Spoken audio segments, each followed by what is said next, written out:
All right, you and I are about to watch the capital swallowed by hellfire and blood.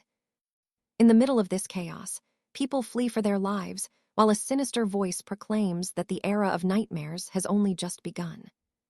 Out of the smoke and shadows, a terrifying winged beast rises from the pits, promising nothing but absolute destruction. The monster reveals itself as a dark angel, and the mages immediately classify it as a threat level 4 disaster. Without a moment's hesitation, the fallen angel rains down soul fire, obliterating every single thing in its way. From a safe distance, two young noblewomen watch the devastation, feeling completely helpless against the monster. A red-haired heroine stands in frozen shock, knowing this Tier 4 monster possesses the power to wipe an entire kingdom off the map very easily. Her blonde companion offers to fight, but the knight orders her to prioritize the evacuation of the innocent townsfolk instead. With steel in her eyes, the knight vows to hold the line against the beast. Even if it only buys a few seconds.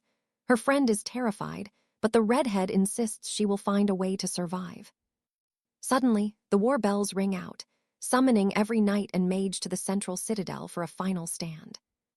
The girl admits she is only a third-tier warrior, but swears to hold out as long as possible.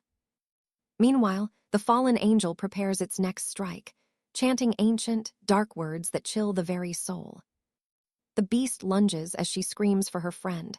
Now pay attention. This is the moment our hero finally arrives. Suddenly, a stranger tells the knight to move. She watches in total shock as the man readies his own powerful attack.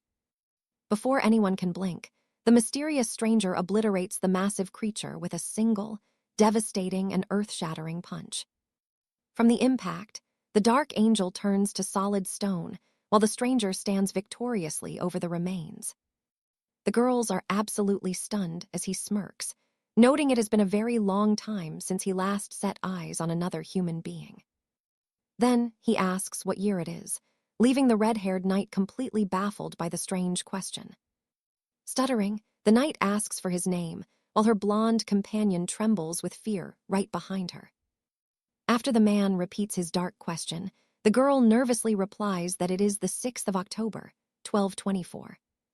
The warrior looks completely shaken by her answer because, in his mind, only one single year had gone by. In his mind, he realizes he spent centuries in the abyss while only a year passed here. With a grimace, he sees his calculations about the time distortion were totally wrong.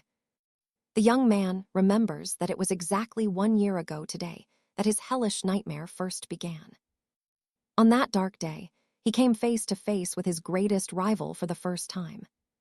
He remembers falling into the demon realm of Mordrith, a hellscape of endless trials. Despite the unimaginable suffering and pain, our hero eventually managed to claw his way out as the ultimate victor. And just like that, you and I witness his return to our world after an eternity. The knight wonders if he is a legendary grandmaster, or perhaps some secret weapon belonging to the royal guard. But she would have heard of him. Meanwhile, the man wonders if someone else slipped through the cracks of time. Suddenly, a heavy royal carriage pulls up beside the three of them. Royal guards in heavy plate armor jump out of the carriage. Various mages surround the area as the commander orders every soldier to take their battle positions. He arrives with the swagger of a man who settles every conflict. The commander greets the ladies, and the knight immediately recognizes him as the legendary Lord Cedric. Cedric pats her shoulder, apologizing for being late and telling her he will handle the rest of this mess. Cedric asks about the beast, but one arrogant soldier decides to step forward and barks at our hero to move. The guard mocks his strange outfit, calling him a fake knight, and gets furious when the hero completely ignores his presence. Sensing the danger, the knight begs the commander to restrain his aggressive soldier. Ignoring the noise, our hero gives the man a 3-second ultimatum. With eyes glowing with dark power, he asks the soldier for one good reason why he should let him live. Trembling with nerves, the massive soldier draws his blade and readies himself for a fight. The knight desperately explains that this man just killed a Tier 4 beast, leaving the commander stunned and incredibly anxious. Desperate, The soldier thinks he has to strike first, or he is going to end up dead. The guard charges, shouting his bladestorm technique, but he is suddenly cut off. Without breaking a sweat, our hero stops the entire assault with a single finger placed on the man's forehead. With terrifying force, he slams the guard into the dirt, shattering the stone. Looking down, he coldly says that his 3 seconds are up. The commander screams in shock as you and I watch the end. All right, stick with me because you and I are about to meet a mysterious hero who literally does not care about saving his own teammates at all. He points toward the sky, warning that the rift is tearing open again. He warns that even if they all fight together, they won't stand a chance against what's coming. The knights standing around are absolutely paralyzed with pure terror at his words. The commander can't believe what he's seeing, his body frozen in a state of absolute fear. A massive beast climbs out of the portal, immediately identified as a rank 6 threat. Captain Julian frantically calls HQ, shouting that the beast known as the Blood Horn has arrived. Back at the command center, they report this creature could wipe out 30 million lives in one day. Seeing the danger, the captain releases his energy and orders every knight in the kingdom to be summoned. The squad prepares for a suicide mission to buy some time. The man in glasses screams for the young Lady Alina to take the other girl and run as far as they can. Now watch this closely. While everyone else is charging to their deaths, our hero is just standing there. Alina is totally lost, wondering why this guy is just standing still while everyone is getting slaughtered. She turns to him, demanding to know why he isn't helping his brothers in arms fight. The boy just gives her a chilling smile and asks why on earth he should bother. She argues that this is his kingdom too, and he has the power to stop it. He just asks her for one good reason why he should even care. He continues, stating that the weak always perish while only the strong are meant to survive. He says this is the iron law of the world. If they have the power to live, they should fight for it themselves. Otherwise, they'll just get crushed by the strong, right as the beast tears through another group of soldiers. Seeing all that blood and destruction up close, Alina is left in a state of shock. Ignoring the battle, he asks where the mage council is. He calls her useless and simply turns his back on her. Seraphina gets furious, calling him a lunatic for worrying about directions during a massacre. She tries to drag her friend away, but Alina refuses. The girl stands up, declaring that this isn't how a person with true power is supposed to act. She summons her twin blades from a magical portal, saying those with strength have a duty to act. She charges the monster, shouting that the strong must always protect the weak. Alaric is shocked to see her attack the giant beast, but her blades fail, and she's immediately disarmed by the massive creature's sheer power. With that, the beast opens its massive jaws, ready to swallow the girl in one gulp. You saw that coming, right? Well, get ready, because you and I are about to see the save of a lifetime. With brutal force, the monster's head is slammed into the pavement. The other knights just stare, completely stunned by what they're seeing. Alaric catches her in his arms and whispers that she's actually a very interesting girl. With his cloak fluttering like demon wings, he holds her and tells her that he likes her. Her face turns bright red as the boy introduces himself as Alaric. He tells her that from now on, he will be her master, the great demon lord. The young girl is totally confused by the declaration, wondering if this boy really is a true demon. But her thoughts are cut short when the monster lets out a deafening roar, preparing to strike again. Looking annoyed, the boy calls the massive beast a pathetic, insignificant little bug. With a terrifying glare, he tells the thing it doesn't even have the right to breathe near him. With one precise punch, he silences the creature with insane force. The impact is so heavy it makes the entire city shake. He glares at the beast, annoyed its head is higher than his. He creates a massive sphere of energy right above it. He asks the thing why it hasn't bowed yet. The sphere crushes the monster's head into the dirt. The other knights are paralyzed, unable to process this level of power. He looks at the broken creature and says that now they're finally on the same level. Then he reaches out his hand, and a glowing crystal begins to tear out of the monster. The purple stone flies into his hand. With a bored look, he stares at it and mutters that it's nothing special. The commander watches in shock, wondering if that's the legendary mana stone they've heard about. The crystal turns into dust, while Alina just stares at him, her mind completely blown by the scene. She stammers out a question, asking if something just happened to him. And that's where we leave it. Trust me, you and I are going to want to see what happens next. Stick with me, you and I are about to see a girl forced into a terrifying choice. Tristan makes it clear he won't repeat himself. She must follow him, or else. Right then, Captain Julian screams out that he will never allow this to happen. He thanks him for the help, but insists Nora is one of them and stays put. With a cold gaze, Tristan answers simply, he can. He adds that he never asked for permission and tells the entire group to get out of his way. Releasing a crushing aura, he forces every gifted knight to their knees, gasping in agony.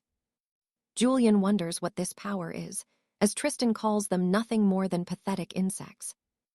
Annoyed by their interference, he decides it is time to wipe them all out forever. But Nora throws herself forward, pleading for him to spare her companions. The girl agrees to follow him as long as he promises not to harm her friends. The Shadow Lord observes her, noting her sense of justice, but he perceives that it is not just that and senses something far more mysterious about the blonde girl. Suddenly, magical scryer screens flash before his eyes, revealing every single one of her secrets. Now here is where things get wild. Tristan realizes she has a dual class, something rare even in Dark Kingdoms. Even with her weak stats, he is confident he can train her into a masterpiece. He declares that she has been chosen and extends his hand to the young woman, who hesitantly accepts. As their hands meet, Nora screams in pain, but he tells her to stay calm. Holding her tight, he explains this is a soul-binding ritual and it won't hurt. A massive pillar of crimson light erupts toward the heavens. The surviving knights can only watch from a distance, stunned by the sheer power. They stare at the light, wondering what kind of nightmare they just witnessed in that clearing. Moments later, a young healer uses his magic to mend Captain Julian's wounds and the broken bodies of the fallen knights. Seraphina speaks with Sir Cedric. He finds it impossible to believe that a single warrior defeated so many and managed to kidnap one of their own. The girl replies that she barely believes it either, and reveals the man was named Tristan.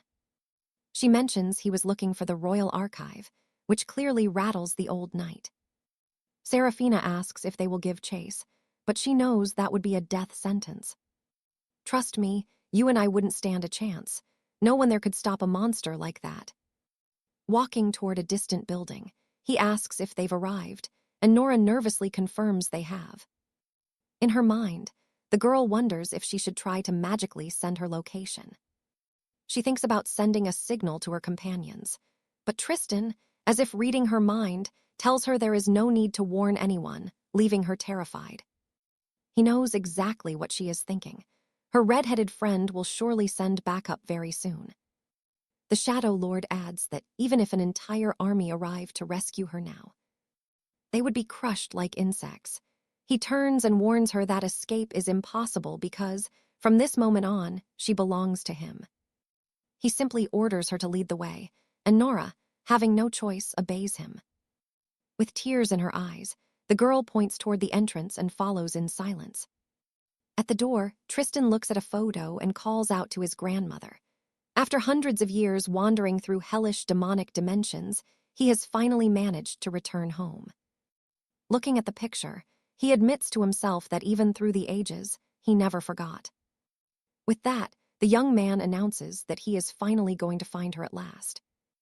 But Nora points inside the office in shock. What they find is a completely ruined room. Seeing the wreckage, our hero is blinded by fury and demands to know who is responsible for this mess. Meanwhile, a magic carriage rushes toward the site. Sir Cedric has found intel on a commoner named Tristan. Records confirm the address and name match. It is the same person they are looking for. Then the red-headed girl reveals his full name is Tristan the Tiny and starts to laugh. Seraphina bursts into laughter, because his name sounds like a complete and utter joke to her. The healer explains that the records say he is just a normal student, not a knight. Suddenly, Cedric remembers a conflict between House 𝒂𝒂𝒅 and the 𝒀𝒓𝒂𝒂𝒂 order. This is getting serious. The team realizes they must hurry, because something truly terrible is about to go down. Tristan asks what happened, but Nora starts to get very nervous about the whole situation. As you and I can see, this war is just starting. There is blood in the water. All right, you and I are diving into a tragedy where even the bravest knights could not stop the total destruction of the city. Innocents were buried alive beneath the stone, and amidst the dust, Alaric collapses to his knees, his heart shattering as he thinks of his grandmother. Clutching her tattered portrait, he cries out for her, his eyes filled with pure despair. Memories flood back of a happier time, watching her laugh and complain about her age as she hugged him tight. She labored every single day, and back then, Alaric swore he would build her a grand manor one day. Now those dreams are ash, and Seraphina watches from the shadows, overwhelmed by the crushing waves of grief pouring off our broken hero. A suffocating, pitch-black aura begins to swirl around him as Alaric demands to know who caused this massacre. Consumed by fury, he growls, wondering which damned souls would dare lay a finger on his only family. As his killing intent reaches a boiling point, he demands to see the monsters responsible until something suddenly catches his eye. Commander Sterling steps forward, identifying himself as the head of the King's Royal Intelligence Squad. He bows, requesting a word, but internally he is reeling from the massive surge of power radiating from the boy. Now watch this. He senses Alaric is at least an S rank, but our hero tells them all to move or die. Sterling persists, admitting the culprits belong to the Order of the Ascended, though their specific names remain a mystery for now. Alaric coldly says he has heard enough and walks away, leaving the commander staring at his back in total silence. He declares he is heading for the Order of the Ascended. Stunned, the commander asks if he truly intends to go alone.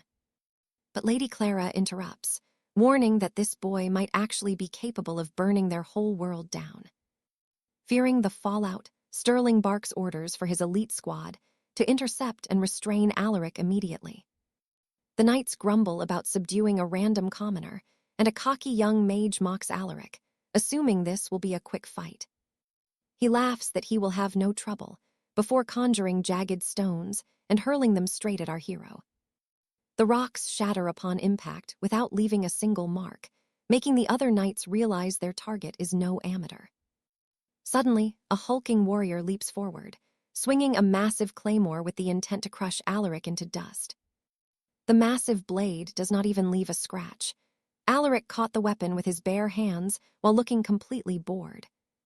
With an effortless flick, Alaric sends the warrior flying, prompting the cocky mage to scream for everyone to fall back immediately. A hidden spell strikes next, but Alaric effortlessly deploys an invisible barrier to deflect the magical assault. You and I both know what comes next. The mage is slammed into the dirt by pure gravity as Alaric commands them to move. Watching the carnage, Lady Clara warns her comrades that they have zero chance of stopping this literal monster. With the squad broken, Clara realizes her grim prediction was true. He is going to annihilate the entire mage guild. Staring at the boy engulfed in shadows, the commander wonders how anyone in the kingdom could possibly stop such a beast. Just then, a small hand clutches our hero's dark cloak, desperately trying to pull him back from the edge. Seraphina begs her master to stop this madness, but Alaric turns, coldly asking if his own servant dares to defy his divine command. He recalls the dark, soul-binding ritual he used to tie her very essence to his. He reminds her that she is bound by blood to follow his lead and can never truly betray his will. Yet her spirit is stronger than he thought, and she argues that good people still exist in this world. She explains that the knights will die to protect the innocent, even if Alaric considers them his mortal enemies. She explains they fight for those they could not save, and with tears in her eyes, she whispers that she understands his pain. It is all just too sad, and her own heart is breaking for him. She pleads with him to stop, reminding him that others are out there risking their lives to prevent more tragedies. Stunned by her compassion, Alaric begins to calm, questioning the real reason he ever chose to return to this realm. A memory of his grandmother resurfaces, where she told him he never needed to be the strongest or the smartest. She believed that simply being a kind soul would allow him to help those who truly needed it. Softening, Alaric gently pats Seraphina's head and thanks her, admitting that her words helped him remember the real purpose of his journey back. He only survived the trials of the abyss, so he could finally live a peaceful life by his grandmother's side. Gazing at the broken stones, he mourns that it is now far too late for the woman he loved.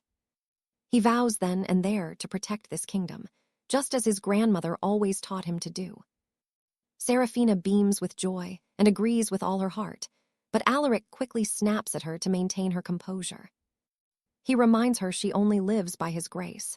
He then offers the knights a deal. "Trust me, you and I need to see this. Stick with me. You and I are watching the squad stand there absolutely baffled."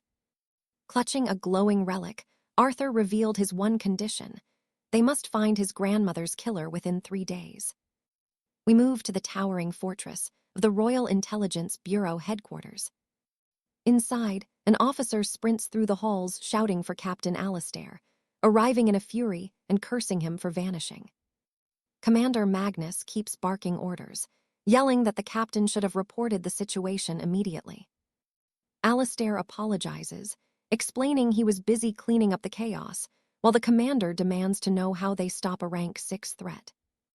He promises a full report later, but mentions a more urgent matter, leaving the commander intrigued. Then he spots Arthur and asks if he is one of the awakened. The captain explains he is a newly awakened found at the scene, and the commander asks if he is still unregistered. He orders them to take the boy for testing and registration right away, leaving Seraphina and Sophia terrified. The demon lord overhears this and asks mockingly if they really intend to test him, flashing a dark smile at the sheer absurdity of their request. Cut to a long corridor, packed with people waiting for their turn. Arthur complains about the massive crowd, but Seraphina explains most are just hopeful commoners praying to become awakened. But our hero grows impatient, demanding to know if they truly expect a lord like him to wait. Nervously, she rushes to the desk, terrified that if he is forced to stay in line, something catastrophic might happen. The redhead sprints to reception, identifying themselves as the White Tiger Squad, while the clerk asks if this is for Arthur Sterling's power assessment. But the clerk points to the massive crowd, explaining hundreds are already waiting to be classified. The attendant warns they will have to wait 2 hours, no exceptions, no matter who they are. At that moment, Arthur's eyes ignite with a terrifying red fury. "Now pay attention." A dark aura erupts as he asks if they dare make him wait behind commoners, while his maid desperately begs her master to stay calm. An arrogant man in line gets irritated, snapping that the boy needs to wait his turn like everyone else. The man freezes in horror as he feels the crushing pressure of a true demon lord, as Arthur glares at the crowd and orders them to move. The receptionist stands completely frozen, paralyzed by the sheer terror radiating from our hero. The demon lord declares that assessing these insignificant peasants is nothing but a total waste of his time. While Nora helps a man in shock, Arthur orders the staff to classify him immediately, if they have the courage to try. With people collapsed everywhere, the commander complains that this is what happens when they send such a monster for a simple grading. Magnus laments the chaos, knowing every single awakened knight is precious, but the blonde girl just smiles and says they are lucky he showed such restraint. She explains that her master was actually being quite kind by not slaughtering everyone in the room. The commander wonders who this boy truly is to cause such a terrifying reaction in every knight present. Alastair approaches and warns his superior to brace himself, as our hero enters the chamber and steps toward the mana orb. An attendant explains that since he is a mage type, he needs to strike the orb with a spell.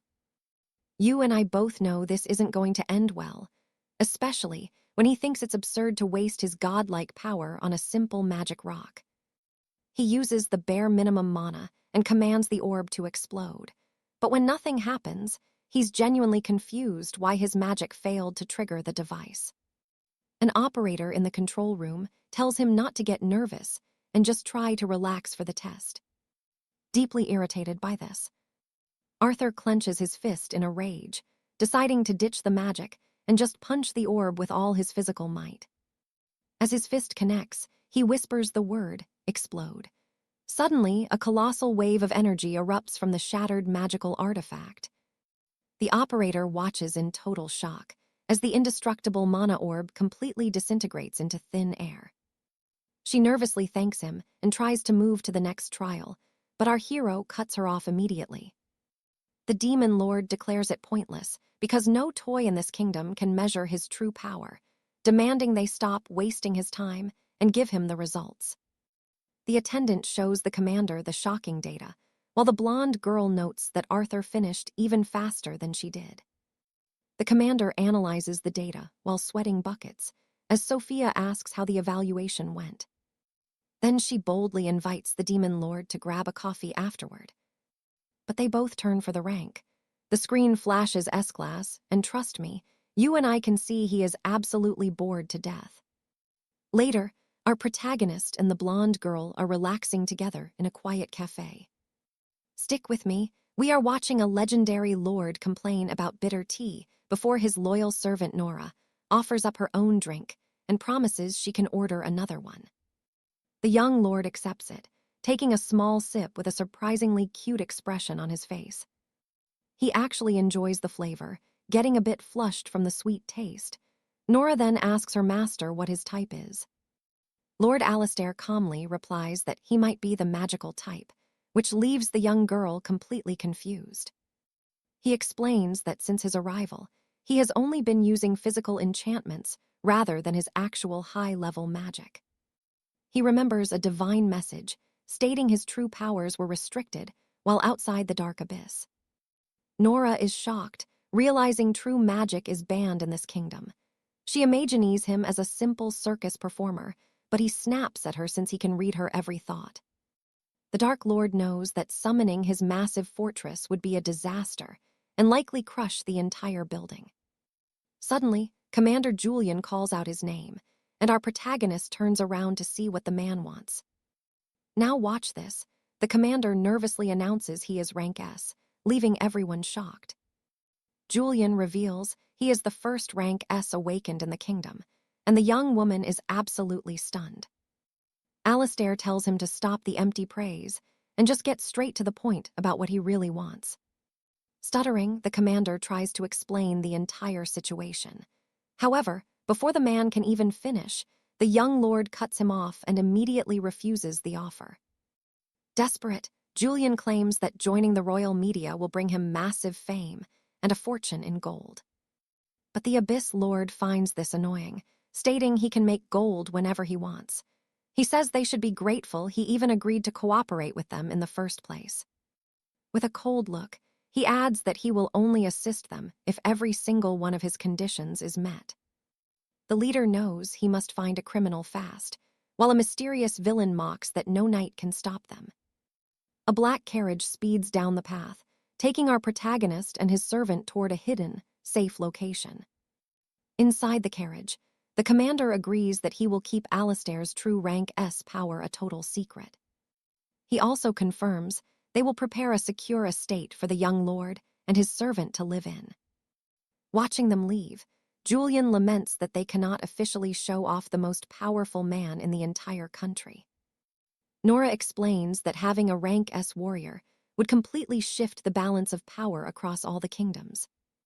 The commander believes people would feel safer if they knew he existed. The scene shifts as the lord and servant arrive at a massive mansion.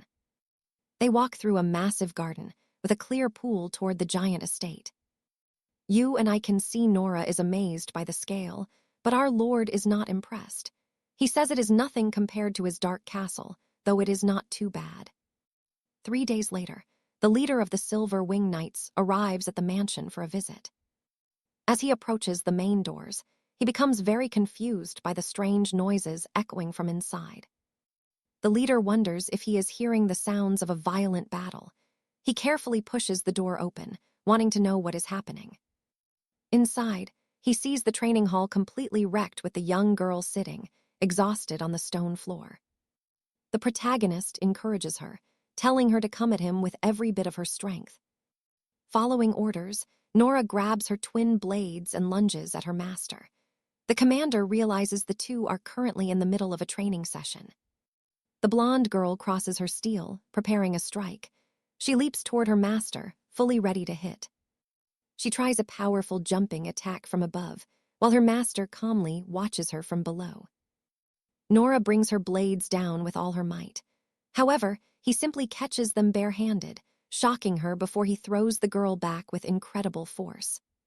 She lands on her knees, sliding across the floor as if she were about to strike again. However, she lets out a small cry of pain, so the young lord decides training is over for today. He says that despite being weak, she is improving and must keep training without stopping. Then, thinking to himself that to truly be his subordinate, she must reach rank S. Nora then reminds him that the deadline he set is already here. Someone waits nervously behind the door. The young woman asks if he will really end them, but the Lord says enough time has passed.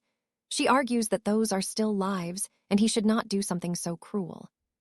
The Abyss Lord reflects on her words, saying he has not heard such a thing in centuries. He remembers the Dark Realm, where life was cheap, and everything was about cold survival. Then he comforts her, saying that what he is about to do is not mindless slaughter.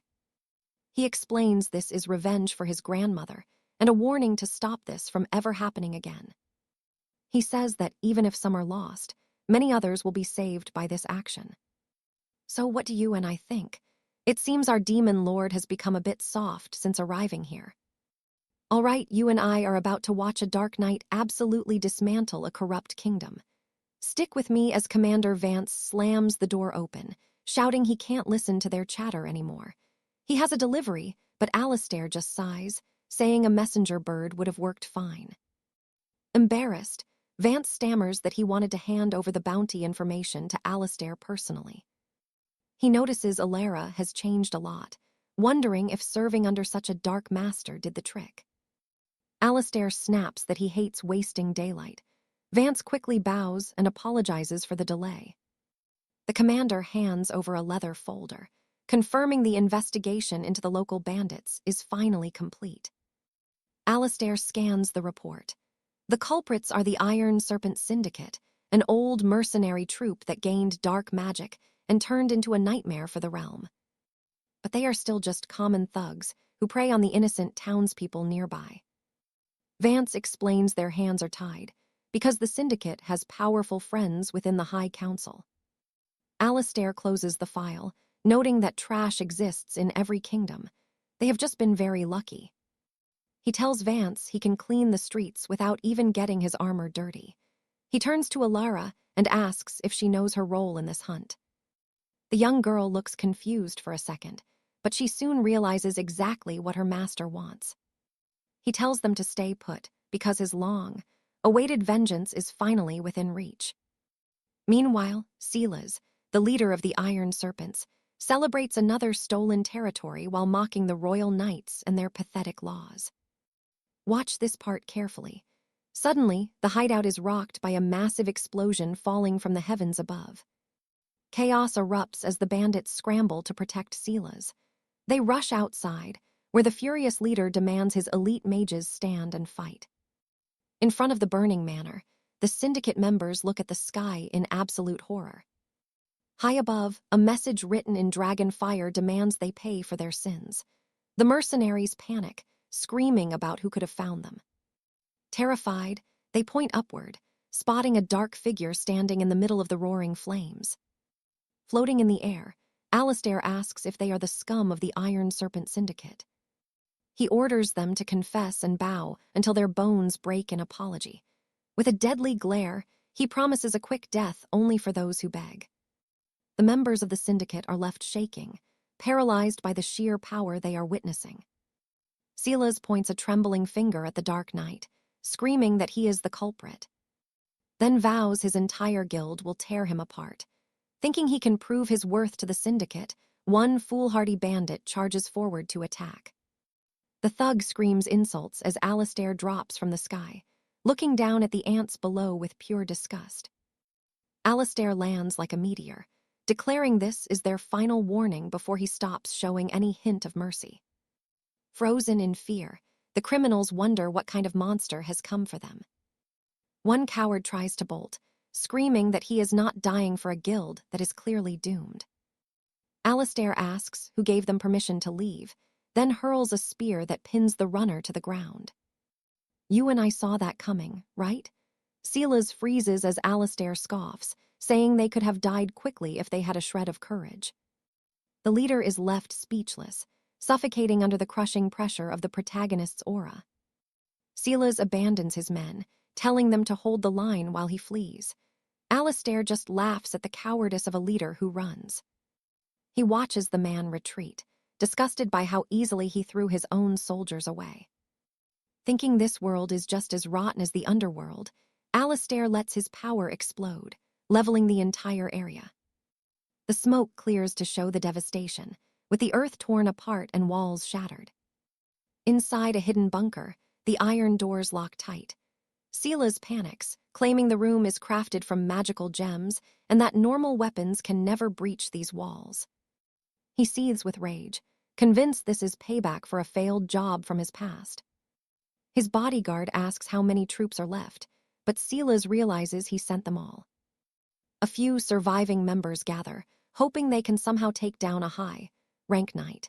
They see the invader and one screams that Alistair is simply too strong and dangerous. Realizing the boy is a master of the dark arts, they all charge in one last desperate attempt. With a grin, our anti-hero loves the idea and tells them to all come at once. He charges in, declaring that they don't even compare to his true power. He tears through the syndicate members like paper as they scream desperately for help. Cowering inside the vault, the guild leader and his last guards listen in terror. Silence fills the room as Silas frantically looks for an escape route. Outside, Alistair causes another massive blast, mocking them and asking if they like the heat. He walks through the rubble, heading straight for the room where the cowards are hiding. So what do you and I take from this? Never hunt a predator. Alistair says the rats always hide in the dark as the bodyguard watches in shock. Bridge 1, stick with me, because you and I are about to witness a truly brutal execution. The coward bangs on the glass, screaming for his life. But our demon knight grabs his throat, demanding to know why he deserves mercy after the blood he has spilled. Without a second thought, Arthur crushes the man's skull and ends his miserable existence. Watching this nightmare unfold, the guild master trembles and calls the boy a monster. Lord Arthur coldly explains that his only mission is the total annihilation of this corrupt house. He stares the leader down, asking for one good reason not to kill him next. The snake tries to claim self-defense, but Arthur sees right through his pathetic lies. He exposes the truth. They were the ones who struck first without a moment of hesitation. The master is stunned he knows everything, desperately hoping this is just some sick joke. He rallies his pride, vowing to kill our hero even if he loses an arm in the process. With a roar of desperation, he charges forward with everything he has got. He lands a heavy punch directly on the boy's face, but he does not even flinch. The leader is absolutely livid. Bridge 2. Now, pay attention here, because this next minute is going to be embarrassing. The master snaps, throwing a frantic barrage of strikes. But every single blow hits an invisible barrier protecting the Dark Lord. Nothing can touch him, not even a scratch. Arthur looks on with pure boredom. He refuses to lose to garbage like this. He remembers the only reason he returned to this world was his dear grandmother. The leader winds up another strike, screaming it will hurt, but suddenly, his arm is ripped clean from his body. The demon lord stands perfectly still, while the chief howls in agony. Not even a minute has passed. Looking at the broken man, Arthur coldly changes his mind. He promises to end him now, but only after making him feel every ounce of pain imaginable, while he begs for a death that won't come. The dying man gasps, asking why Arthur cares about these deaths. Desperate and bleeding, the chief offers anything to survive. But look around, everyone he could possibly beg for help has already been slaughtered by our protagonist. With eyes full of horror, he realizes he is truly alone. There is nobody left to save him. Bridge 3. So what do you and I make of this aftermath? Sometime later, knights cordon off the guild hall while an investigator notes the sheer scale of the carnage. This boy didn't hold back. Now, a much bigger problem is brewing. The High Council of Mages definitely won't let this slide. One council member calls it a massacre, not a murder. They cannot ignore such a violent display of power in their kingdom. Behind closed doors, they debate how to punish an S-rank knight. They fear that letting him go will encourage others to take the law into their own hands. But the Grand Master ignores the bickering, shifting focus to a far more urgent crisis. He brings up the terrifying increase in dark portals appearing across the land. There has been a massive spike in monster activity lately. 12 portals appeared this week alone, bringing forth monsters beyond imagination. No ordinary hunter can stop them, but luckily, they have an S rank on their side. The leader believes the boy can handle it, but he can't be allowed to run wild. One official panics, as the Grand Master demands that the boy apologize for the guild's slaughter. Seeing the leader's stern gaze, the official quickly backs down and apologizes. The leader calms the room, acknowledging the frustration of this impossible situation. They are dealing with an unstoppable force, and the kingdom's very survival rests in their hands. Meanwhile, Arthur is taking a shower, spotting his maid through the mirror. Elinor finishes her chores and decides it is time to wash her master's clothes. But when she opens his wardrobe, she freezes in shock. Every single outfit is identical. She wonders if the royal agency has absolutely no sense of style at all. Grabbing a fresh set, she heads to her master but lets out a loud scream. Arthur is just drying his hair, wondering why on earth she is screaming.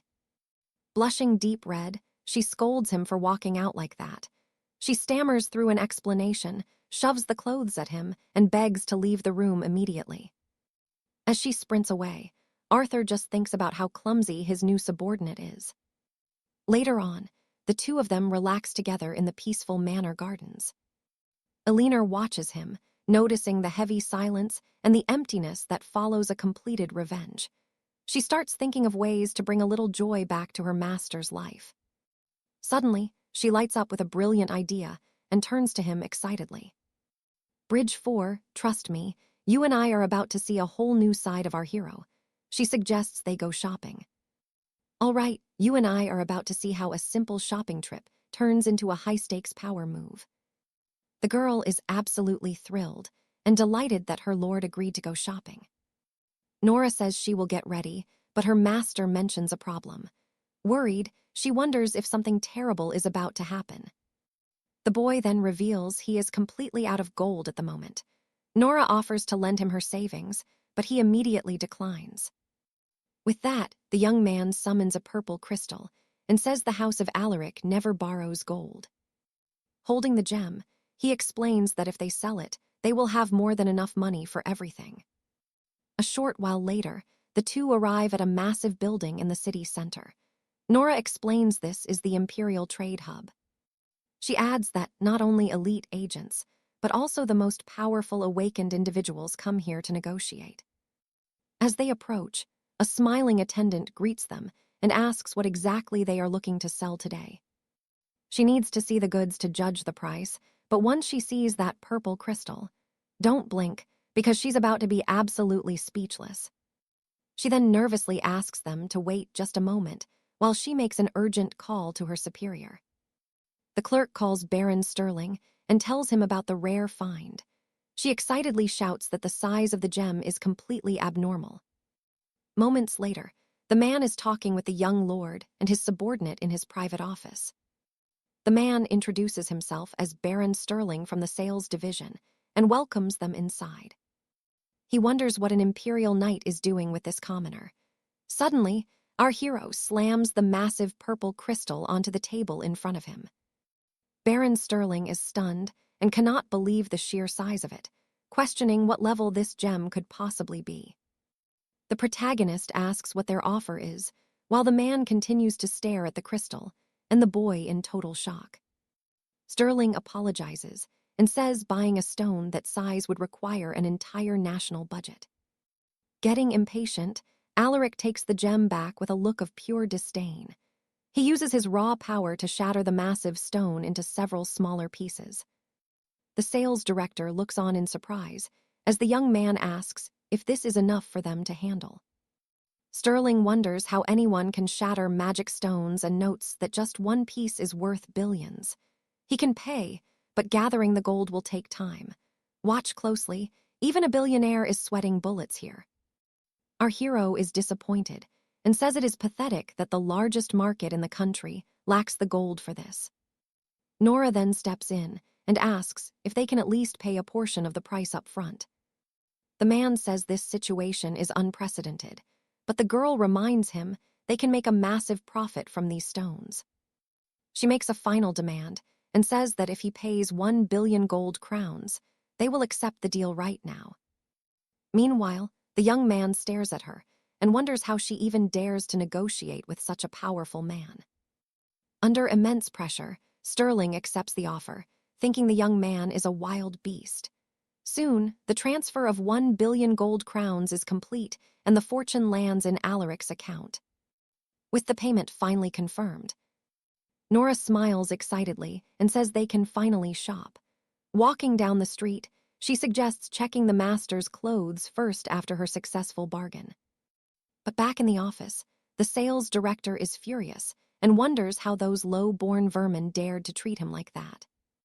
He cannot believe they took advantage of him, a man who considers himself a true member of the social elite. Filled with rage, he grabs his phone and promises to show them the true power of gold and influence. He makes a call and tells the person on the other end that he has some scoundrels he wants dealt with. Far away, our hero and his subordinate enjoy their day when suddenly the sky turns purple and many violent lightning bolts appear. Suddenly, a sinister purple energy surges through the city sky, catching everyone's eye. Meanwhile, the girl is super excited as she looks at all the fancy clothing stores in town. With that, she points to one of the shops and calls out for her master to go inside with her. But the young man tells her to buy something for herself first, since he does not need anything new. The girl immediately refuses and says today is strictly for his wardrobe. She takes her master's arm and pulls him toward the store entrance. She drags him inside, telling him that today he is finally going to dress like a true noble. The young man just watches her in silence, surprised by her bold attitude. He thinks to himself that the more he notices her, the more impressed he becomes. Alaric looks down at Nora's hand as she tightly holds onto his fingers. He keeps thinking that the more he observes her, the more peculiar she seems. The two finally arrive at a luxury clothing store called the Gilded Rose to begin shopping. Right at the entrance, a well-dressed employee greets the two of them with a deep, respectful bow. He asks if they are looking for something specific, and the blonde girl excitedly points to the most expensive clothes. She wants him dressed in the finest silks. Our hero finds it all boring. Trust me, even he can't win against a girl who wants to shop. All right, stick with me, because the capital is about to witness an absolute nightmare. The tailors announce they have finished their work, and Alara is left absolutely breathless by her master's transformation. Adjusting the fine silk, Lord Arthur admits he is really not used to wearing such noble attire. Feeling a bit out of place, he turns to his knight and asks for her honest opinion. Stammering and turning bright red, the young woman exclaims that he looks incredibly handsome. She even swears she is telling the truth and he looks perfect that way. The girl then declares she can hardly wait to tell the whole kingdom that he is her master. He adjusts the collar of his new coat, still a bit uncomfortable in the silk clothes. He says they can go, but Alara is confused by his haste. She asks if his lordship wants to look in the mirror, but he simply says there is no need. Arthur claims her opinion is the only one that matters, and now it is time to buy her some things. With a flushed face, Alara is thrilled he liked the look. Lord Arthur tells her to hurry while his partner agrees with pure excitement. After hours of shopping, the two stop at a nearby tavern to have a drink and finally rest. With a huge smile on her face, Alara clutches her shopping bags, clearly happy with the day's results. Suddenly, her eyes widen as she spots something strange in the city sky. She looks up, startled by the massive rift appearing directly above them. Lord Arthur stares up at the massive purple rift that has suddenly materialized over the capital city. The townspeople stop dead in their tracks to witness the horror. Alara asks what it is, and her master confirms a massive gate has just opened. But the young lord notes that this is a type of portal he has never seen before. Inside the rift, a bizarre crimson creature begins to emerge. A giant, terrifying eye watches the city from within the dimensional crack. The girl panics, knowing an unannounced rift appearance is a total disaster for the kingdom. Face pale with terror, she realizes that this is a completely unknown and unstable portal. She explains these rifts only bring ruin or godly enemies, remembering the legends of a horrific creature from the ancient, unknown portals. Alara looks down as her master begins to speak. Meanwhile, the townspeople stare at the sky in absolute despair. Then the young man admits this creature will be stronger than any foe he has ever faced. The crimson monster continues to slowly crawl out of the purple rift in the center of the city. Desperate, Alara calls for help and warns they are in serious trouble. She screams that an unknown rift is about to fully open. At that moment, the beast's massive arms reach out from the portal, terrorizing the crowd below. Now pay attention, because Lord Arthur is about to do something absolutely insane. The head of a crimson demon with razor-sharp teeth finally appears. With a terrifying roar, the beast fully materializes before the crowd. As the monster lands, ancient stone buildings begin to crumble and absolute chaos ensues.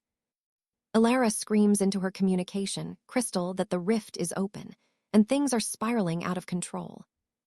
Townspeople flee through the streets, screaming for others to move. In the chaos, a mother loses her little girl who is left alone and terrified. The commander asks the knight what she said about evacuating the civilians.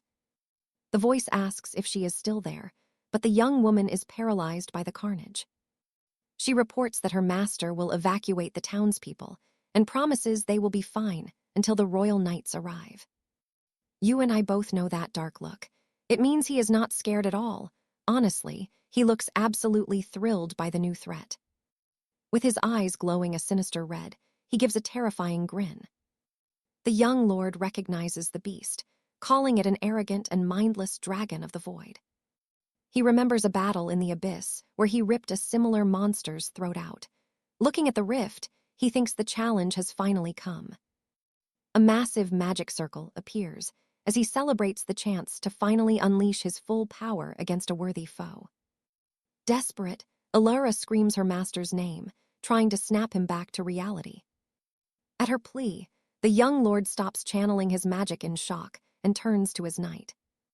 With tears in her eyes, Alara begs her master to help her with the evacuation. He looks at the knight, shocked as she pleads for his help once more.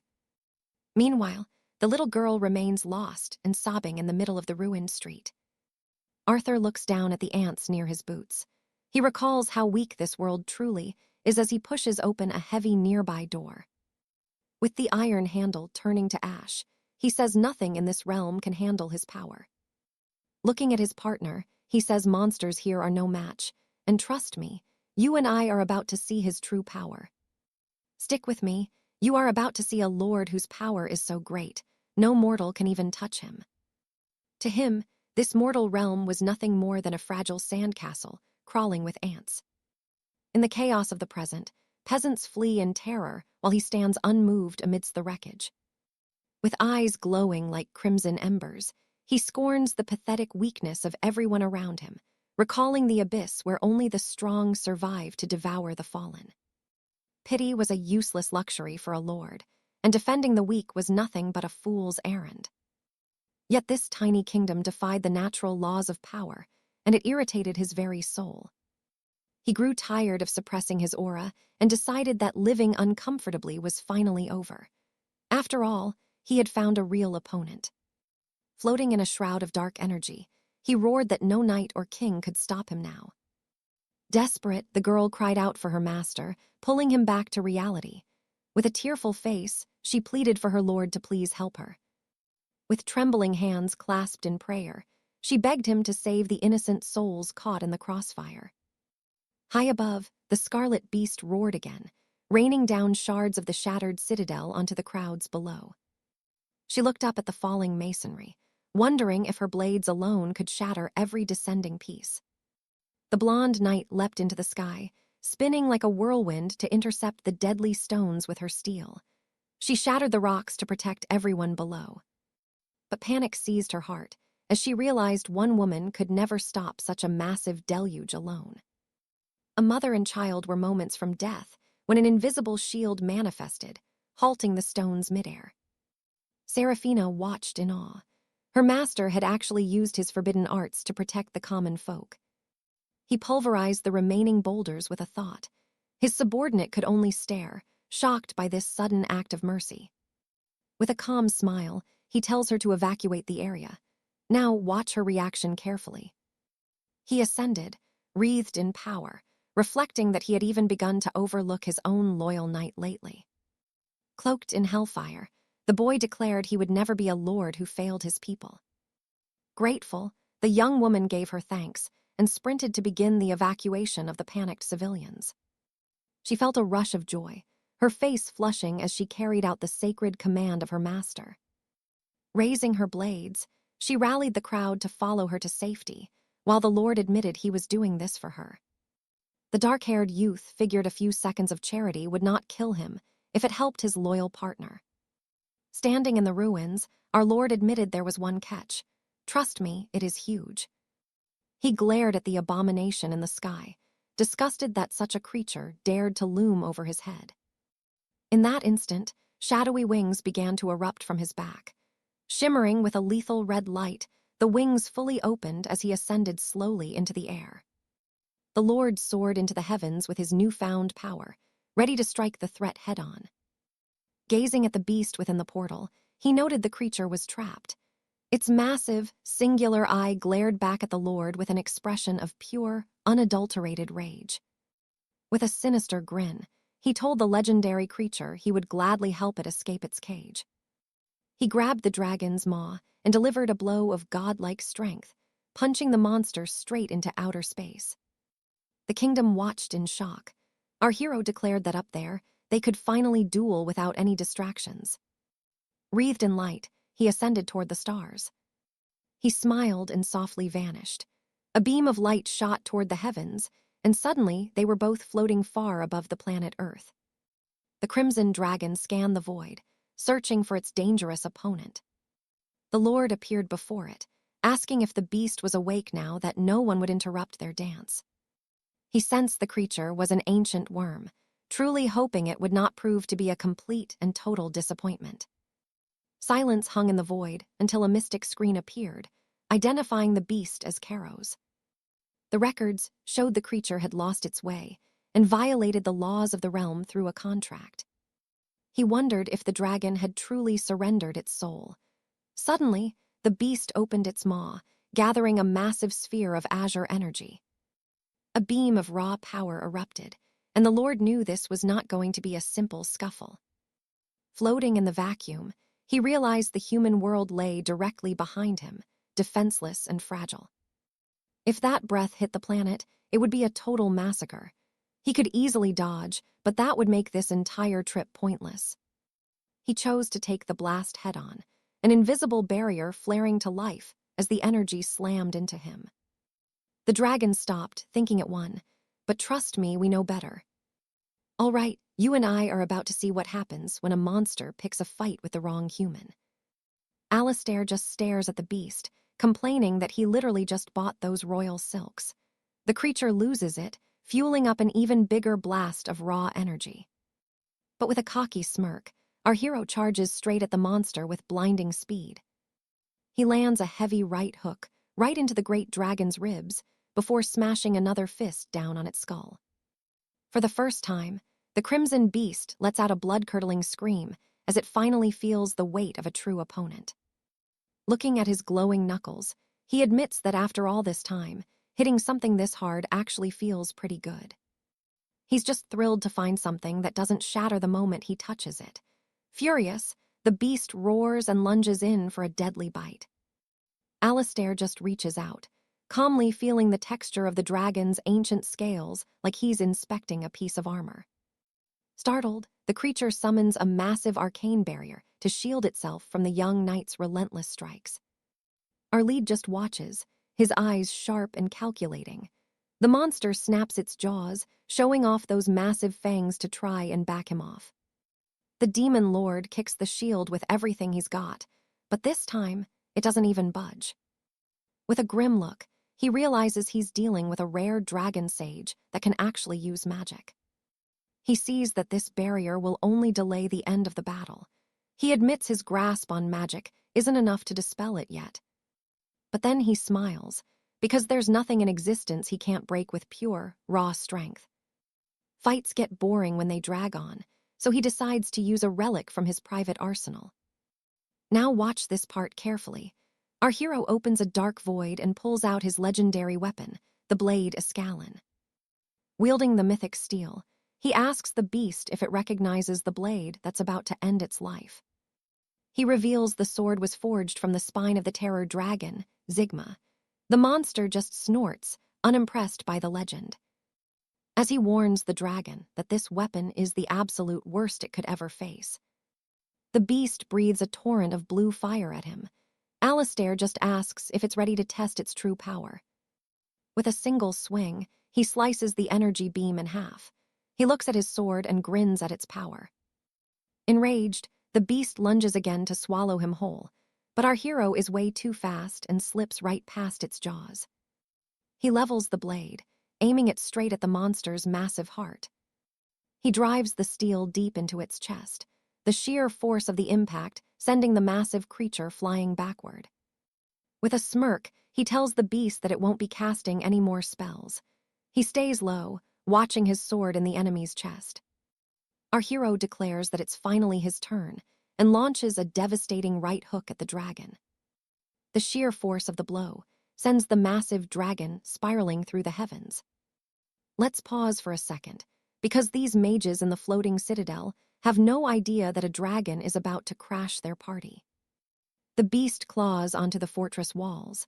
𝒂𝒂𝒅 admits his opponent is actually proving to be quite a skilled fighter. Purple flames erupt around him as he asks what other little tricks the beast has left in its bag. He recognizes the Tier 6 explosion spell called Flare. He laughs, wondering if the dragon actually thinks that's going to hit him. The dragon unleashes the blast, but he just shakes his head.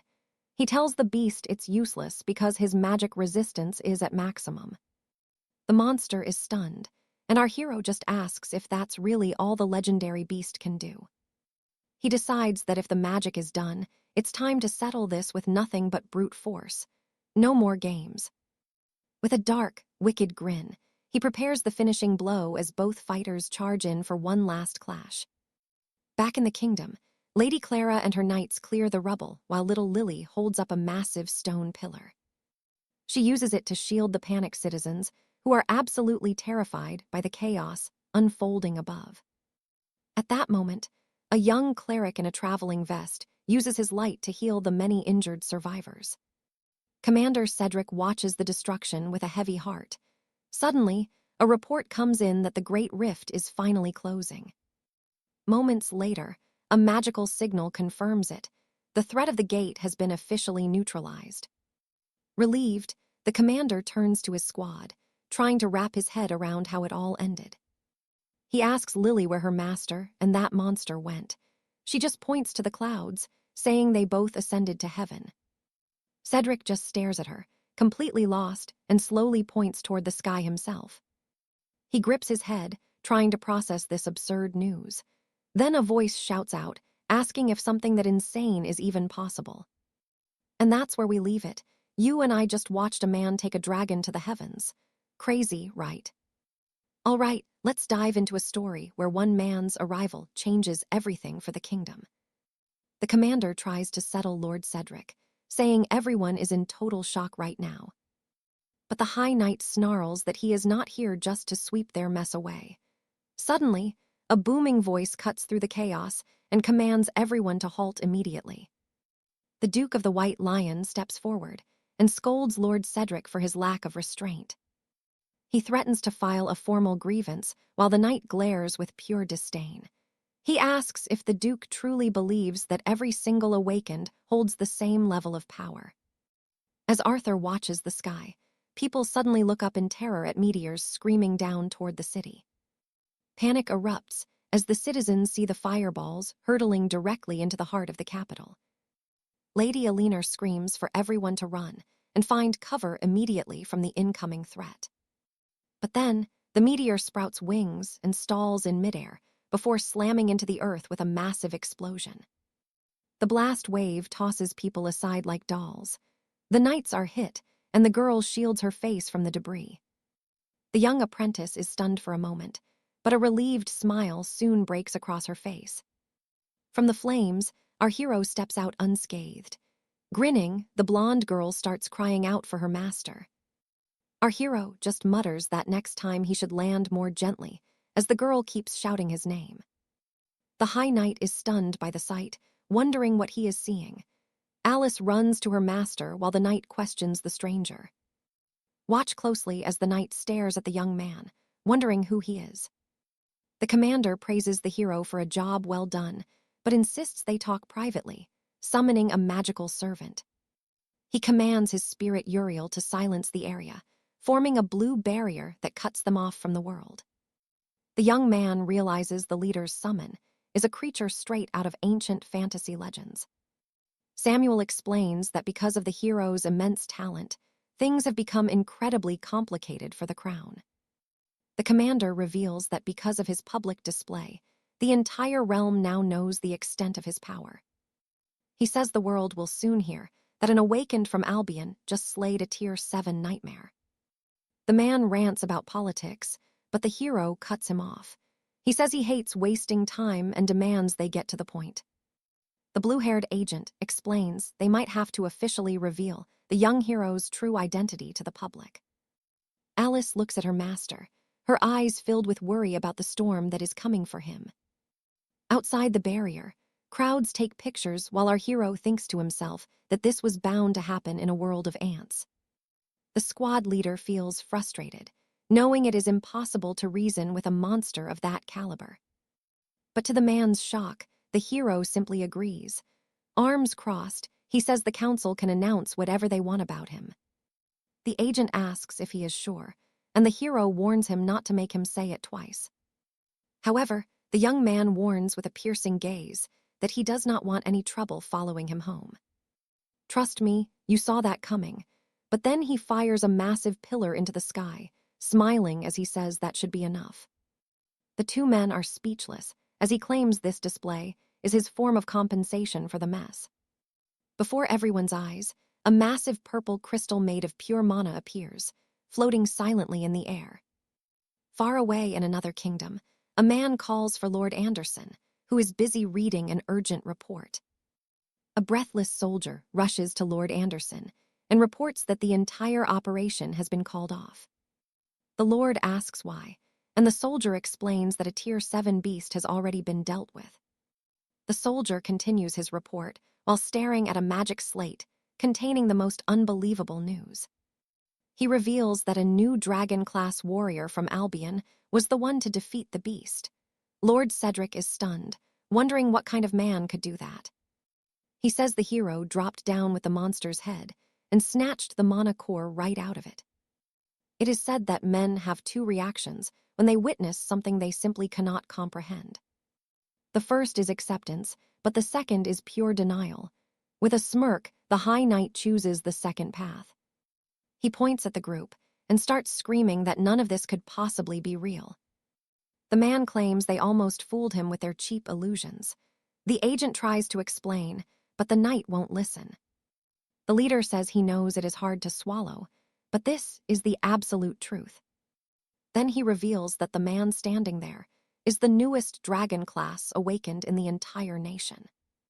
And as you and I just saw, the furious hunter pushes the agent aside, screaming that a kid being a dragon class legend is a joke. He accuses the royal spies of faking a first-rank sovereign just to scare the local noble houses. Stick with me, this guy is about to regret every word. He claims the beast in the sky is a lie, making Lady Alara scream that her master is absolutely no fraud. She snaps back that without Lord Alaric, 𝒂𝒂𝒏𝒆𝒅 would be ash, so he better start showing some gratitude. But the arrogant knight just points his finger, barking at her for daring to interrupt a lord's talk. He sneers at our hero, mocking the royal spies for not teaching their servants how to show proper respect. Alaric just shrugs, calling the man's shouting nothing more than a mosquito's buzz. Alara stares, shocked by his sudden protective streak. Now, watch this. Lord Alaric releases a crushing aura, demanding to know how this fool dares to disrespect his loyal servant. His eyes flare blood red as he growls that he isn't a kind enough man to let this slide. The knight starts shaking as Alaric delivers a final warning: never speak ill of him or his people ever again. If he does, he'll face a fate far more agonizing than anything his tiny mind can even imagine. Facing a true monster, the knight collapses in terror while Alaric simply turns his back with a bored expression. He tells Alara it is time to depart, leaving her stunned by his sudden, commanding departure. She quickly obeys and follows her master's lead. The royal spies watch in silence while the arrogant knight cries in fear on the cold dirt. The lead agent sighs, rubbing his temples, unable to even guess where this chaotic path will lead them next. Soon, the bells ring. An official decree names Lord Alaric as the first holy knight sovereign of the kingdom. Before the king's court, an official herald declares that the Abyssal Rift incident was finally and completely resolved. In the shadows, the spy master confirms the decree is public. Ironically, Alaric's massive power might actually keep the peace. Alara beams with pride. Her master is now one of only 9 holy sovereigns in the entire known world. She knows that from this day forward, no noble house in the land would ever dare to challenge him. You and I saw this coming, right? The High Council admits this power was actually their greatest fear. Without a champion, 𝒂𝒂𝒏𝒆𝒅 was defenseless. The Oros Empire and the Western Isles tried to invade, but Alaric stopped them alone. But the spy master warns that enemy nations won't just sit back. They'll do anything to eliminate such a threat. Because of that, the crown suggests they need to secure as many powerful allies as they possibly can find. The Iron Wolf vanguard from the Western Isles wants an audience. Alaric isn't interested, shocking the agent with his cold refusal. He crushes his goblet, declaring that even the world's greatest warriors are all just the same in his eyes. He's just annoyed that his only day of peace in months has been totally ruined by these political games. He barks at the spy master to never disturb him with such trivial, boring matters ever again. Alara panics. How can she change his mind? Suddenly, a spark lights up her eyes. She has the perfect plan. She recalls a fleeting moment when her master showed a hint of genuine interest in a very specific challenge.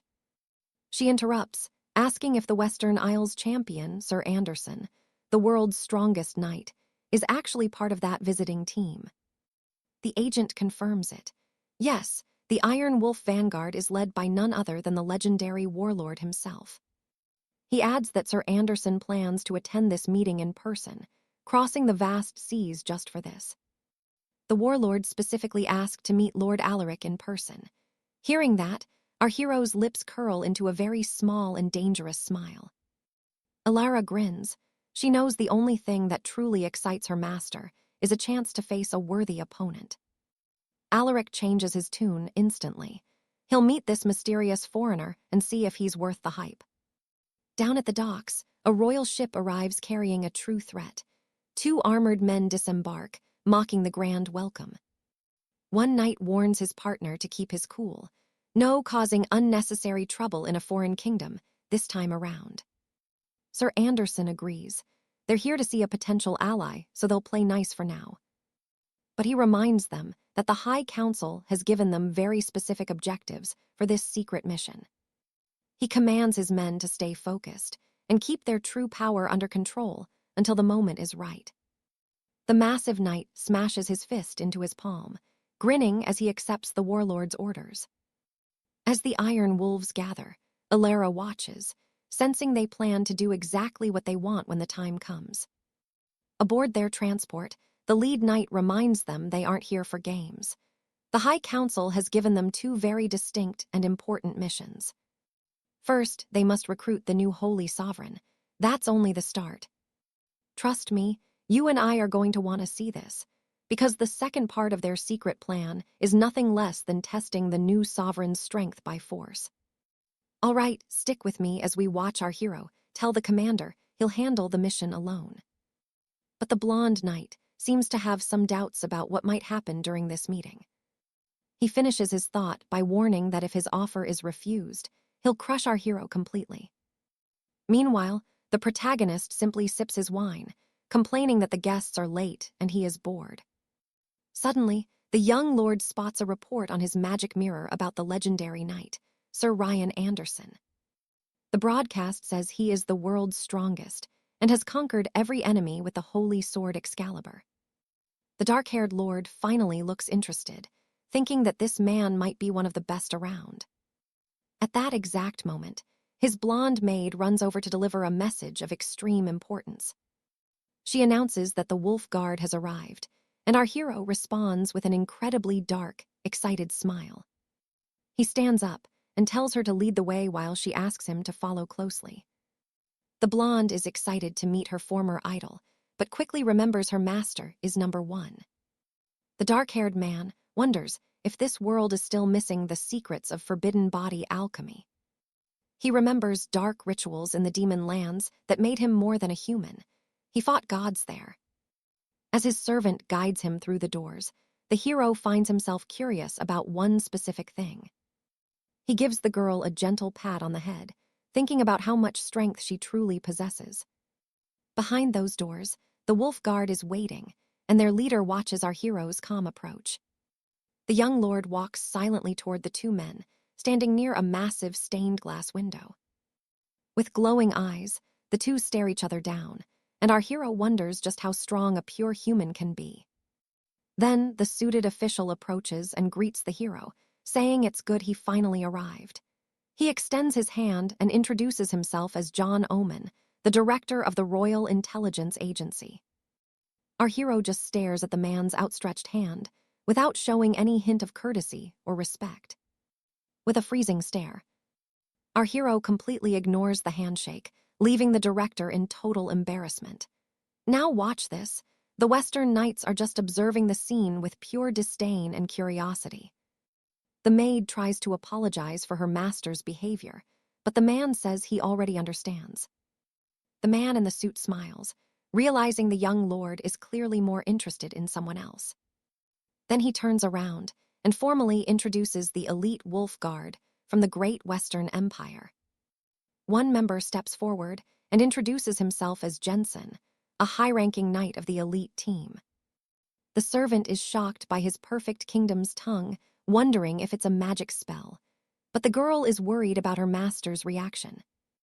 The hero just keeps staring at the man in front of him, who is currently judging him. Looking at that indifferent expression, the Western Knight thinks they are being treated like complete trash. He admits the protagonist was strong enough to slay that dragon from the previous battle. But the warrior gets irritated by the arrogance and calls the young lord a stuck-up brat. He pushes his comrade aside and grabs the hero's hand, forcing a handshake with his massive strength. He leans in, mocking him by asking if the kingdom lacks basic manners. The Western Knight squeezes hard, questioning if a simple handshake isn't just common knightly courtesy. The maid panics as the knight, Sir Brad, smiles, thinking he will crush this fake hero himself. But suddenly, his smirk vanishes. You see that look? That's the moment he feels true terror. At that moment, the young assistant lowers her head, already knowing the carnage that is coming next. During the grip, our hero begins to crush the knight's hand. Brad is shocked by the sudden pain. To try and break free, the strong man activates his signature magic called Great Explosion. The blonde girl cries out for the director to help before the entire room is blown apart. The other night, Jensen screams at his partner for being an idiot and starting a brawl. With a freezing glare, our hero simply commands one thing: disappear. Right then, the Western Knight's fireball starts to vanish completely. Brad is horrified, not understanding why his magic failed. The hero prepares to land a devastating blow. However, he hits nothing but air. Brad is warped away by a magic portal as a voice commands them to stop. The Western commander draws his holy blade, and trust me, you and I are in for an epic fight. All right, you and I are about to witness a clash between two of the most powerful knights currently alive. Duke Anderson apologizes for his man's rudeness, but notes our champion wasn't exactly being diplomatic either. Lieutenant Brad collapses, clutching his shattered hand. Now, the champion and the warlord lock eyes as the heavy tension in the air turns suffocating. The Duke orders Knight Jensen to drag the idiot away immediately. And Jensen obeys, leading his comrade away. The Chancellor thinks this will cause a big problem, while the girl gets excited for the confrontation. Lady Nora offers to lead the guards to a royal healer, and the Duke thanks her for the help. She leads the broken agents out, leaving our master alone in the room with the leader of the Western Empire. Anderson apologizes again, saying his man is stubborn, but surely he finally learned his lesson after that devastating strike. Our hero scoffs, saying he doesn't waste breath on the weak, telling the Duke to just get to the point. The warlord laughs, finding it amusing that the champion dismissed a rank knight as fodder so naturally. Still, he admits the boy is right. Merely blocking one punch caused all that damage to his top man. Now pay attention. This is the moment where the Duke realizes exactly how dangerous our hero really is. He finally makes his move, asking if the champion would consider joining the elite ranks of the Western Empire. Our hero declines immediately, and the Chancellor panics because the Western Empire is trying to steal his rank. The Duke is surprised, but the boy won't repeat himself.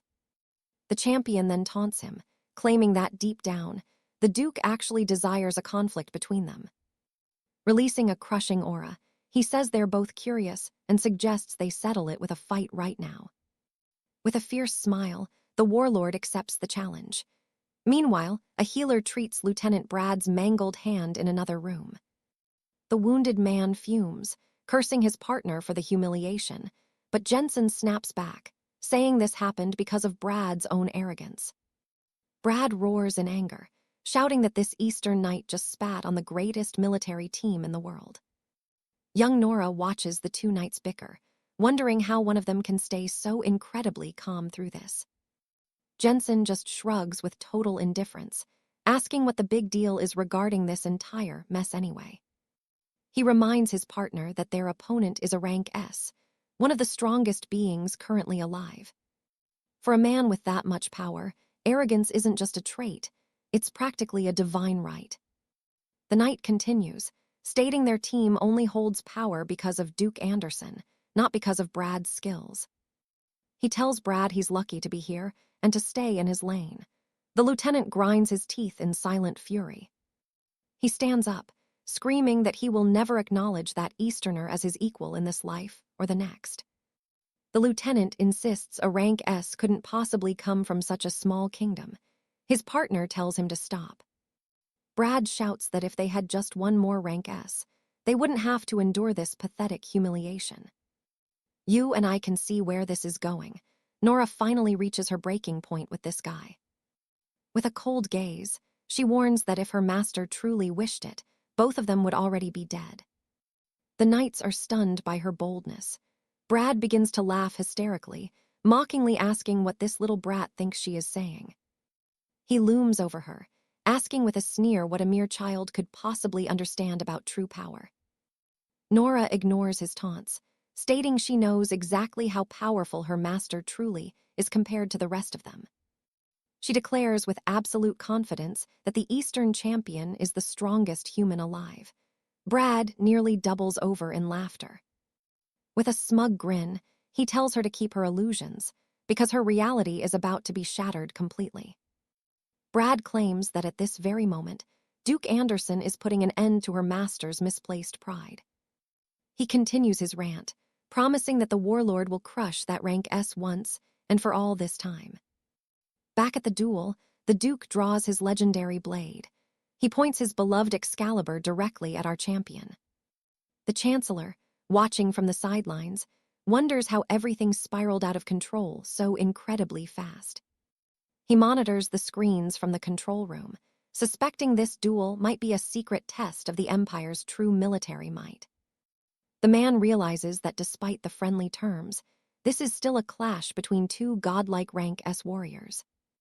The Chancellor just prays the entire building doesn't come crashing down once the fighting finally begins in earnest. The warlord pauses, looking confused. He asks our hero why he hasn't even bothered to draw a weapon yet. Our champion replies that he isn't a fool. He wouldn't dream of fighting someone like the Duke barehanded. So let's see if he's ready, because the system just confirmed the Duke has level 3 celestial swordsmanship. All right, you and I are about to see if a mage can outsword the greatest knight in the kingdom. He believes his blade skills are at tier 8 and wonders which steel to summon. Suddenly, a vault of magical swords manifests around our hero. The young knight recalls a legendary blade gifted by the Archduke of Shadows as a sign of his eternal fealty. Dark purple mana surges as he chooses the perfect weapon to end this brutal fight once and for all. Sir Anderson is stunned, realizing the boy just opened a void portal using a high-level spatial magic system. With a smirk, 𝒂𝒂𝒏𝒅 says he has been kept waiting too long. He grips a massive blade called the Blade of Thunder, worthy of his opponent. The Grand Knight grins back, thanking the boy for acknowledging the power of his holy sword, the legendary 𝒂𝒂𝒏𝒅. The blonde admits he thought the boy was a mere brawler, but clearly, he possesses the talent of a true swordsman. With a smile, 𝒂𝒂𝒏𝒅 reveals his true class is a mage, but tells his opponent not to worry about that minor detail. He promises to fight using only pure swordsmanship. This enrages the Western leader, who sees the boy's words as nothing but pure arrogance. Refusing to waste another second, the Grand Knight readies his weapon, his knuckles turning white as he grips the hilt. He roars that he will make 𝒂𝒂𝒏𝒅 regret every word as he launches himself with full force toward the protagonist. Anderson's blade unleashes a colossal wave of energy that advances forward, obliterating everything in its path with ease. But 𝒂𝒂𝒏𝒅 effortlessly leaps clear. Now watch this. The High Commander realizes just how insane this power really is. The shockwave causes total devastation at the site, and the commander panics over the absolute destruction of the arena. He realizes a tier 7 enemy would have been vaporized instantly by such a peak-level, legendary technique. Yet, floating there completely unharmed, 𝒂𝒂𝒏𝒅 actually praises the attack. The blonde is in total disbelief that the boy dodged his strike. Realizing that 𝒂𝒂𝒏𝒅 moved like a ghost, while the blow landed right where he stood.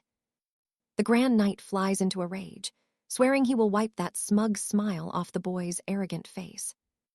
Without a moment of hesitation, the Western leader charges back in with a flurry of blindingly fast, deadly attacks. Our hero seems to be enjoying the fight, praising his opponent's grit before deciding it is time to take things to another level. In that instant, the Western Knight feels a bone-chilling, dangerous aura radiating from the calm protagonist. With a blur of motion, 𝒂𝒂𝒏𝒅 lunges at Sir Anderson, leaving a crimson trail cutting through the cold air. The warlord is slammed violently into the dirt, screaming in pure agony from the sheer force of the impact.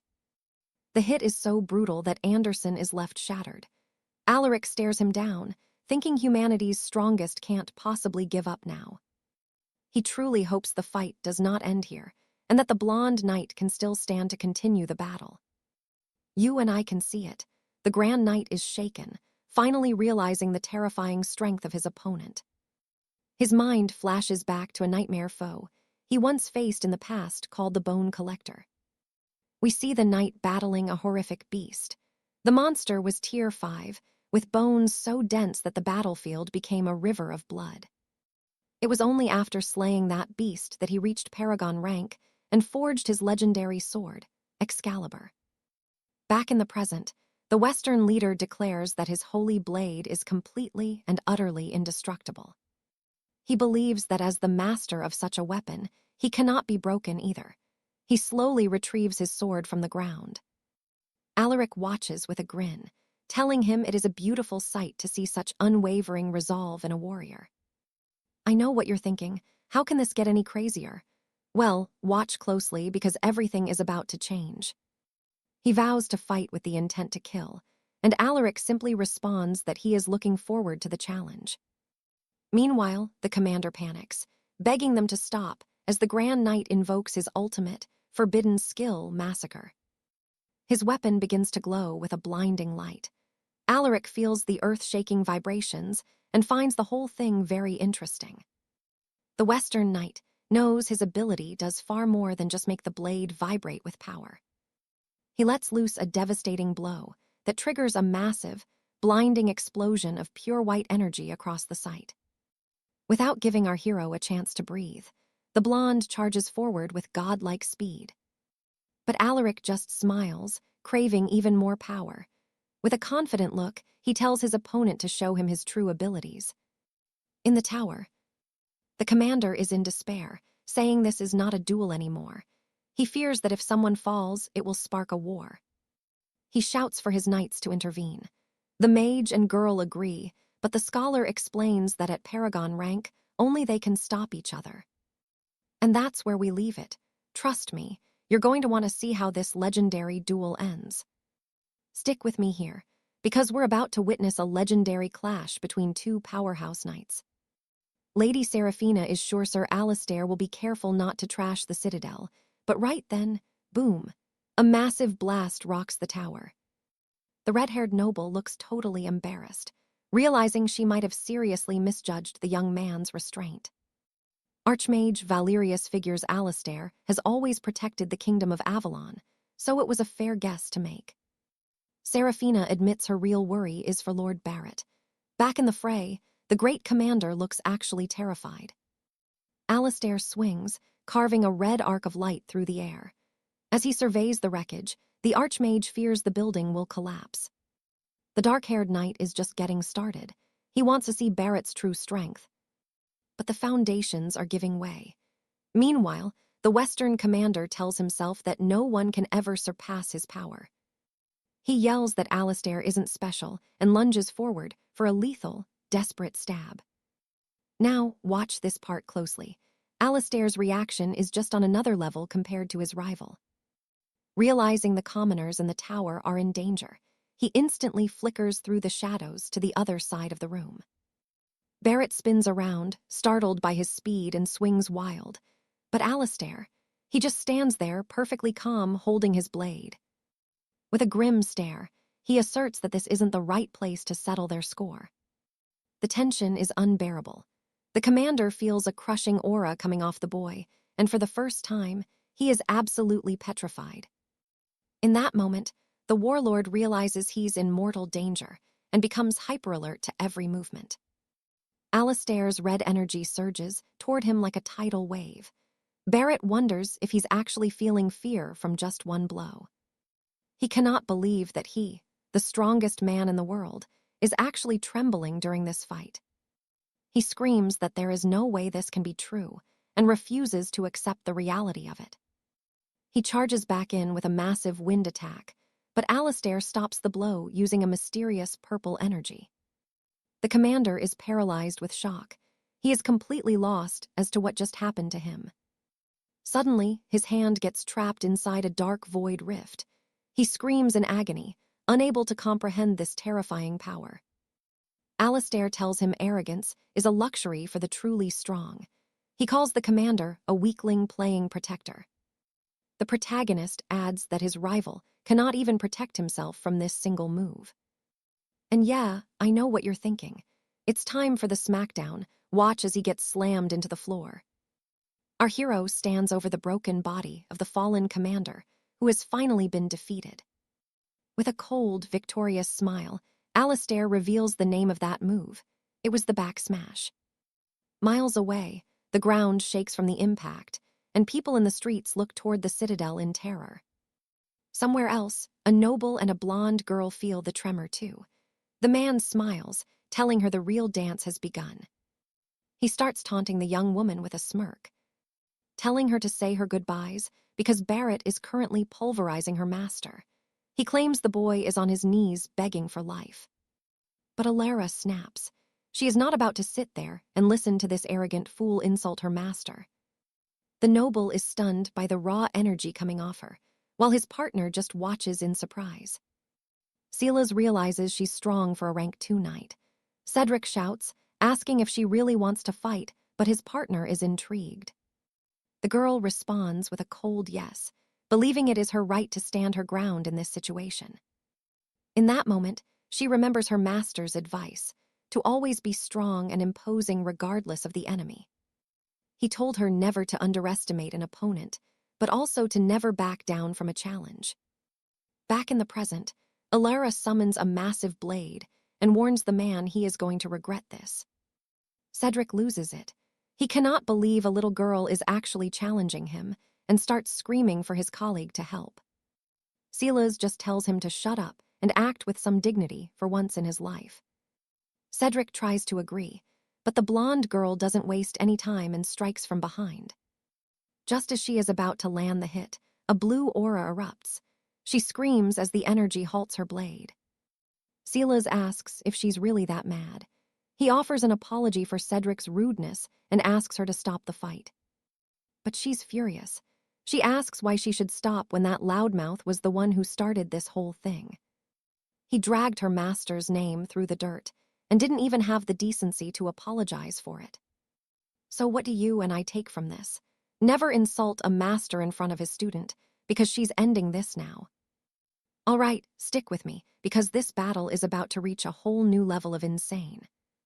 With a roar, the man erupts in a surge of blue mana and prepares to duel the girl. The battle ignites as she charges headfirst. Meanwhile, back at the arena, our hero arrives on the scene, hauling the broken body of the Western Empire's greatest knight over his shoulder. He tosses the blonde commander onto the cold stones. The hero warns them he is alive, but they better find a medic before it is too late. The High Chancellor and his guards breathe a sigh of relief, thankful their champion isn't dead yet. They can't believe it. Sir Alaric actually brought down the most powerful warrior in the entire world. The Chancellor realizes that with a man this strong, their kingdom could finally rule over all others. Obsessed with power, he claims they can finally crush the great Eastern Kingdom and the Western Empire. But the hero cuts him off with a chilling glare, telling him to stop. He fought for his own interest, not for their pathetic political games. He delivers a final, brutal warning. Do not ever try to use him for your own selfish gain. The young knight tells them to leave him alone and turns his back on the desperate Chancellor. Back in the hallway, our hero pauses, sensing something is very wrong at the sight of the other battle. He looks up and sees the entire ceiling is dripping with massive, lethal spikes of jagged ice. Lady Alara is gasping for air, completely exhausted, but she refuses to back down while Sir Cedric mocks her skills. Watching from the side, Sir Julian realizes this girl is far more dangerous than she looks. Now watch this carefully. Cedric summons a massive frost circle, vowing to trap the girl in a tomb of ice. Dozens of lethal ice shards fly at the girl as she charges. Cedric shouts a command, and the freezing magic catches her completely off guard. Frost creeps over her skin. She tries to fight through it, clutching her blade with trembling hands. But she cries out in agony, as the sheer weight of the ice completely paralyses her body. Cedric laughs at her suffering, asking how it feels to be frozen solid. He mocks her failed justice while she glares back with pure, helpless rage. In her mind, she begs her master for forgiveness. She failed to punish the men who insulted his name. Battered and broken, she finally realizes there is no way for her to win this fight against Cedric. Seeing the overkill, Julian tells his partner to stop before they end up causing a massive diplomatic disaster. Suddenly, the ice shatters like glass. Before anyone can blink, a mysterious hand reaches out from the shadows and grabs Cedric by the throat. And yeah, you and I both knew he was coming. Alaric is back, and his expression is absolutely terrifying. The girl and Julian are frozen in shock, stunned to see the master arrive so suddenly at the scene. With eyes glowing blood red, he reflects the girl's broken face. Cedric's partner screams in terror, calling our hero a monster, but the rage is only beginning. But Alaric doesn't hear a word. He just squeezes the knight's face harder, his grip like iron. Then, with one brutal twist, he slams the man's body into the stone floor with bone-shattering force. His red eyes burn with a lethal light. It is clear that he is not here to play games. A massive blast of red mana detonates in the hall. He snarls in fury, asking how they dared to touch something that belongs to him. He slowly turns his gaze to the other knight and asks if he was involved too. Julian is trembling. He can't understand how this man defeated the legendary Lord Thorn. Seething, Alaric repeats that they dared to hurt his own. He promises they will pay for this with their lives, leaving the officer in pure shock. But before he can strike again, someone suddenly leaps in front of the shaking knight. It was Alara. She stands in his way, telling him she is fine just to stop the slaughter. The young woman looks at him with determination, even as his eyes still flicker with murderous intent. Seeing his student safe, the hero's rage finally begins to fade. The girl collapses into his arms, her body still shivering from the ice. With tears in her eyes, she tries to apologize, but he gently tells her that's enough. The master pulls her close, whispering that she did well and that he's here to protect her now. A golden light erupts from his hand, mending her flesh and washing away the cold. She is stunned as the energy flows through her and her wounds vanish. The hero turns back to the knight and tells him the girl just saved both of their lives. Cradling his apprentice, he orders them to flee the kingdom before he decides to finish what he started. Left alone, the knight realizes they didn't just lose to a man, they lost everything to a devil. So that's how the Fenrir Knights returned. But trust me, you and I are just getting started with this mystery. Stick with me. We start with Lord Sterling looking suspicious after meeting our hero. He is complaining about not getting to talk to the young man first. The young lord sits on the sofa, deep in thought as he plans his next move. With a smirk, he says he cannot play dumb anymore and decides to act. Meanwhile, Lady Isolde says they must find him. Elsewhere, a red-haired noblewoman tells the hero it is finally time for him to start making his move. She seems quite annoyed by the situation, while a film plays in the room. As Julian laughs, the hero calls it boring. Alina wonders why they just moved, especially since Serafina already wants them to pack up and leave again. The lady feels awkward and lets out a nervous laugh, not knowing what to say. Outside, a mob of reporters and cameras wait for news. She explains that the hero's presence here is now public knowledge. She reminds him he wanted peace and suggests a private, secret island just for him. With pure joy, the girl promises a new mansion and begs him to see it. The hero ponders on the couch, considering her offer. Meanwhile, the blonde apprentice gets incredibly excited while her master looks on with a surprised expression. The apprentice says she always dreamed of island life, while he asks if she is interested. Realizing she spoke out of turn, the young girl quickly offers a sincere apology. The redhead panics, fearing she has offended the Lord and won't leave alive. But our hero accepts the offer, leaving her absolutely stunned by his decision. Then the protagonist stands up and orders everyone to move to their new home. Now watch this. They arrive at a paradise island with a massive mansion. You and I are seeing their brand new home for the first time. The apprentice is stunned and says the island they will live on is gorgeous. Serafina explains they purchased the land and built a completely private resort. She says the place has everything, and it all belongs to the hero. Arthur looks at the island and tells the girl the place is actually not bad. Serafina feels relieved he likes it. She then mentions that she has some important news to share with the group. The lady pulls out a letter, explaining a request for help from the Western Empire. In the letter, The empire apologizes and proposes a grand alliance for defense.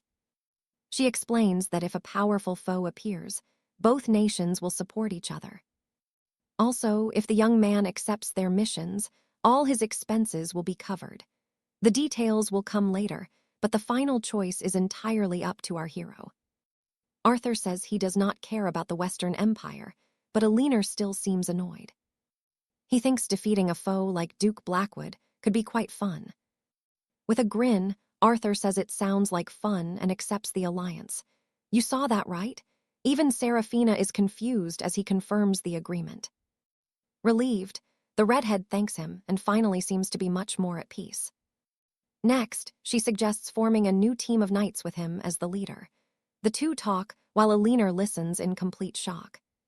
The young man thinks that competing with others will help his apprentice grow much stronger. He agrees to form the team, but insists on choosing every member himself. The woman is thrilled and says a boat is ready to take them. Aleena says it is a dream come true, and the hero says he is ready. The young girl complains that they should have built a bridge to walk across. But the hero says it is not needed, leaving her confused. In a sudden move, the master grabs her and leaps toward the distant island. Seraphina is stunned by the sight, watching the two fly off in total disbelief. Soaring through the sky, the hero carries his apprentice toward their brand new luxury mansion.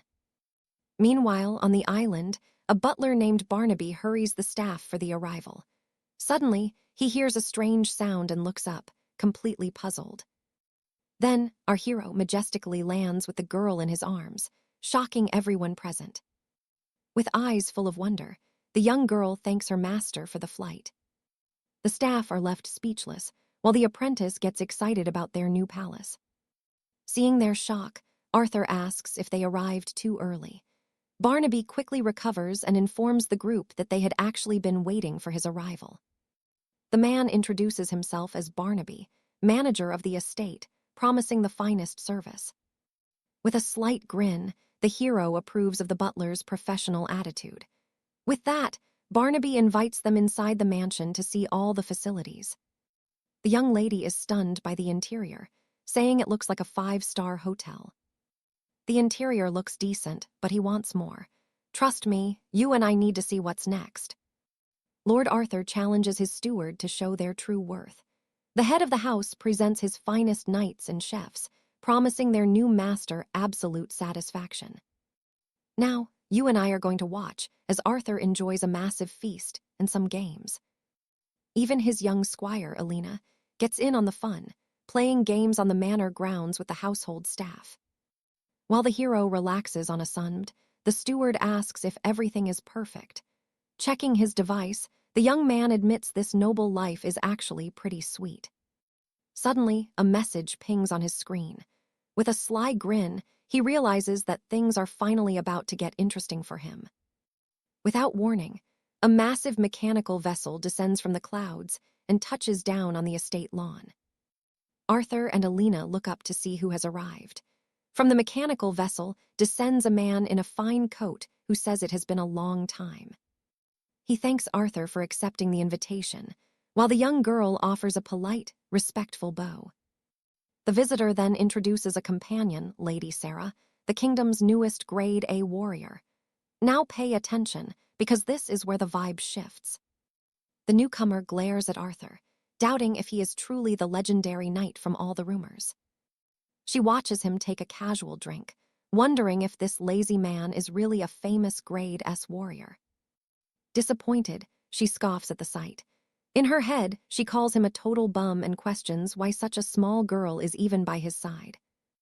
Aleena immediately calls her out, saying it is rude not to show respect, but the woman snaps back, telling the child to stay out of grown-up business.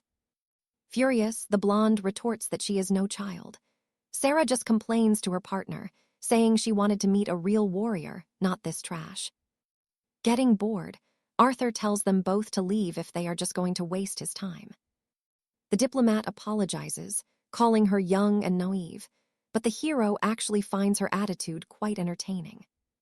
He fixes his gaze on her, noting that as a Grade A fighter, she certainly has the right to be arrogant. As Sarah looks confused, he adds that if she is truly powerful, she should at least recognize the massive gap in strength between them. With a terrifying, murderous look, he warns her that if an ant bites a giant, it will be crushed. The girl freezes, paralyzed by an overwhelming pressure unlike anything she has ever felt before. Arthur just scoffs, looking down at her with pure disdain. He decides to let it slide for now, watching her struggle to breathe from a distance. Gasping for air, the woman realizes that was a warning. She was just inches away from death. The visitor tries to apologize again, but the hero says it is fine. Honestly, he is actually intrigued. Arthur orders the woman to follow him, catching her off guard. He then calls for Alina, who asks in surprise if she should join too. Once outside, the master tells the two women he wants to see exactly what they can do. The blonde squire draws her blades, huffing that she hates being treated like a helpless little kid. Confidently, she claims she is strong enough to stand by her master. Sarah just smiles and tells the girl to be careful. Arthur tells them to fight with everything they have. Let's see who the strongest really is. The redhead erupts with a crimson aura, ready for war. At that moment, the Grade A warrior activates her secret ability to mirror powers. Watching the display, the hero grins. You and I know these two are about to go all out. Sarah prepares her assault, revealing her rare ability to shapeshift her entire body. Alina stares with wide eyes, unable to believe her sight. Out of the dark smoke, a massive demonic silhouette begins to rise. Watching from the sidelines, Sarah's partner admits even he has never seen her tap into this kind of power before.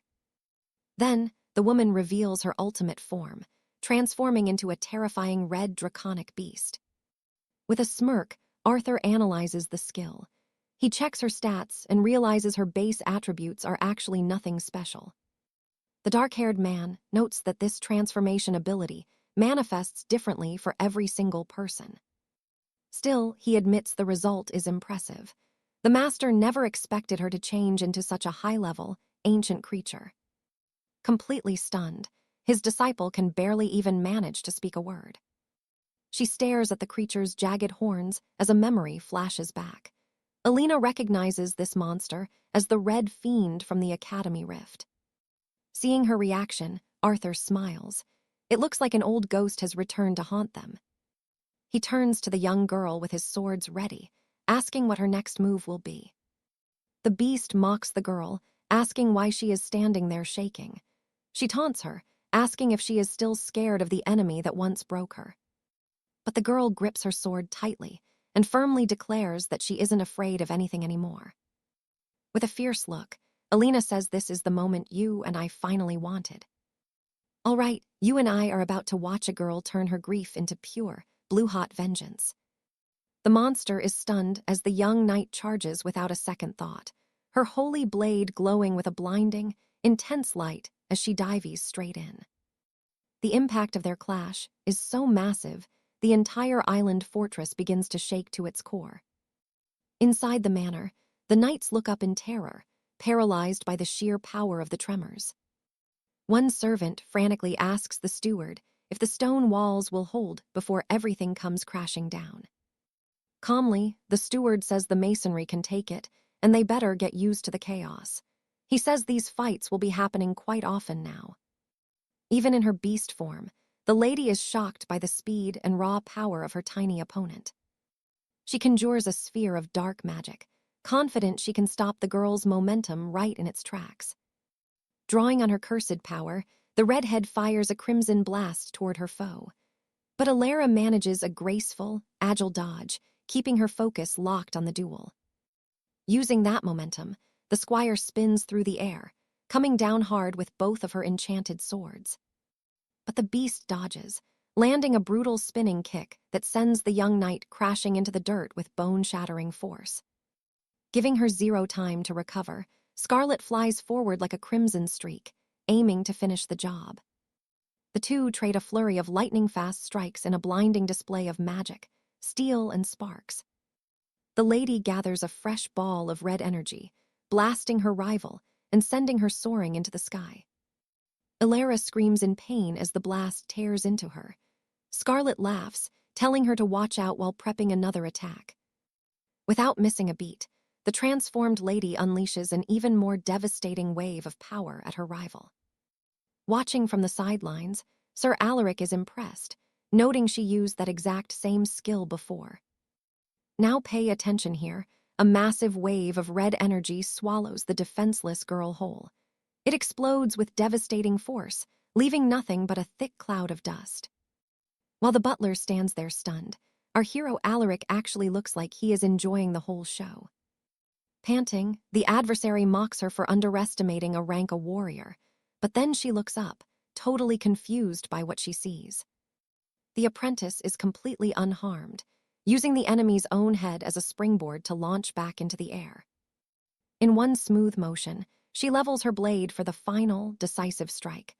The two lock eyes with intense gazes as the sword closes in on its target. Seeing the potential, the master realizes something special is happening, and a small, knowing smile crosses his face. Then, with a sudden shout, he commands that the duel is over right now. The blade stops inches from Scarlet's throat. Alaric steps in, declaring that this training session has finally reached its limit. The student bows to her master, while her opponent just collapses on the ground, breathless and defeated. Shifting back to her human form, Scarlet can't believe her superior status didn't save her from this loss. Alaric walks over and tilts his student's chin with an approving look. The woman admits her defeat was caused by the overwhelming difference in experience between them. She realizes that under his wing, she could become unstoppable, and tries to grab the young man's attention. But the hero shuts her down before she even starts, leaving the poor girl in a state of total shock. He pats his student on the head, comparing the redhead to a newborn baby taking its first shaky steps. He flat out refuses to train her, leaving the woman standing there feeling completely disappointed and rejected. But you and I saw this coming, right? Alaric admits she is a decent opponent and offers her one chance. The girl is stunned, hardly believing what she just heard. The protagonist then turns to the official and asks if he has noticed the looming shadow of danger yet. The man is confused until his communication crystal rings. He answers it, his expression turning deadly serious in a second. On the other side, a panicked voice screams that the great city of Oakhaven has been completely wiped out. High above, several Dragon Corps ships are already racing toward the disaster site at maximum speed. Inside one cabin, our hero and his team sit in a private air galley. Alara asks if flying alone wouldn't be faster. The young man just smirks, asking if she runs everywhere instead of using a carriage like a normal person. The other girl asks why he isn't more worried, considering they are literally flying into a death trap. At that moment, the man in the suit stands up with an enchanted slate to explain the dire situation. An unknown demonic rift opened in Oakhaven an hour ago. The hologram shows a city that has been totally annihilated. The girl is paralyzed as he reveals that every elite knight in the region has already been confirmed dead. The official explains the nightmare that crawled out of the rift, a level 8 colossus. The woman is absolutely terrified. So you and I are left wondering, can they survive this level 8 threat? We are about to find out. All right, you and I are about to see if these knights can actually survive the strongest monster in the kingdom. The apprentice smiles, admitting it is terrifying, but saving the innocent makes every single drop of fear worth it. With a look of pure steel, the girl tells her friend to stay calm. She points to their commander, their ultimate shield in this battle. Sir Alistair realizes this nightmare is far more dangerous than any dragon he has ever hunted before in his life. Meanwhile, inside the capital city, a giant spider horror watches the entire world burn into absolute ash and ruin. The beast feasted on a terrified survivor among the city wreckage. High above in the airship, the pilot announces they are 5 minutes away from their destination. Upon reaching the drop site, the signal echoes for every knight to prepare for their descent into the heat of battle. Standing with absolute resolve, our hero declares that he will be the first one to face the darkness alone. Now watch this. Our hero doesn't even wait for a signal before leaping from the ship into certain danger. He plummets through the clouds, wings catching the gale. Lady Clara asks the young recruit if her descent magic is finally ready. The recruit admits she forgot, earning a sharp scold since they practiced this every single day back at the academy. Lady Clara helps the girls secure her flight harness for the terrifying drop. Elara wonders if her nerves will break her, or if she can actually be useful once the steel starts clashing. Her friend reassures her, saying she is stronger than she knows. The newly awakened girl stares at her mentor in wide-eyed shock. She offers a tiny, blushing thank you, a soft smile finally breaking through all that paralyzing fear. Clara just gives a smug grin, boasting that she is obviously the most powerful warrior in the entire sky right now. They stand at the open hatch as the countdown begins. The girl shuts her eyes tight, sweating as the final seconds tick away. But at 3, Lady Clara simply shoves her friend out into the air without a shred of mercy. A scream of pure terror rips through the sky as they fall together, wind whipping through their long hair during the descent. Near the stone streets, Alastair unfurls his wings and surveys the absolute devastation brought upon the once great city. With a cold, distant gaze, the young man pays no mind to the frantic screaming of his plummeting companions. He stares down the massive spider god.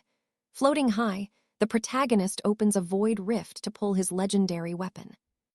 Drawing his blade, he readies his stance, promising to give this monster a greeting it will never live to forget. The master, then, releases a devastating surge of pure energy toward the massive creature.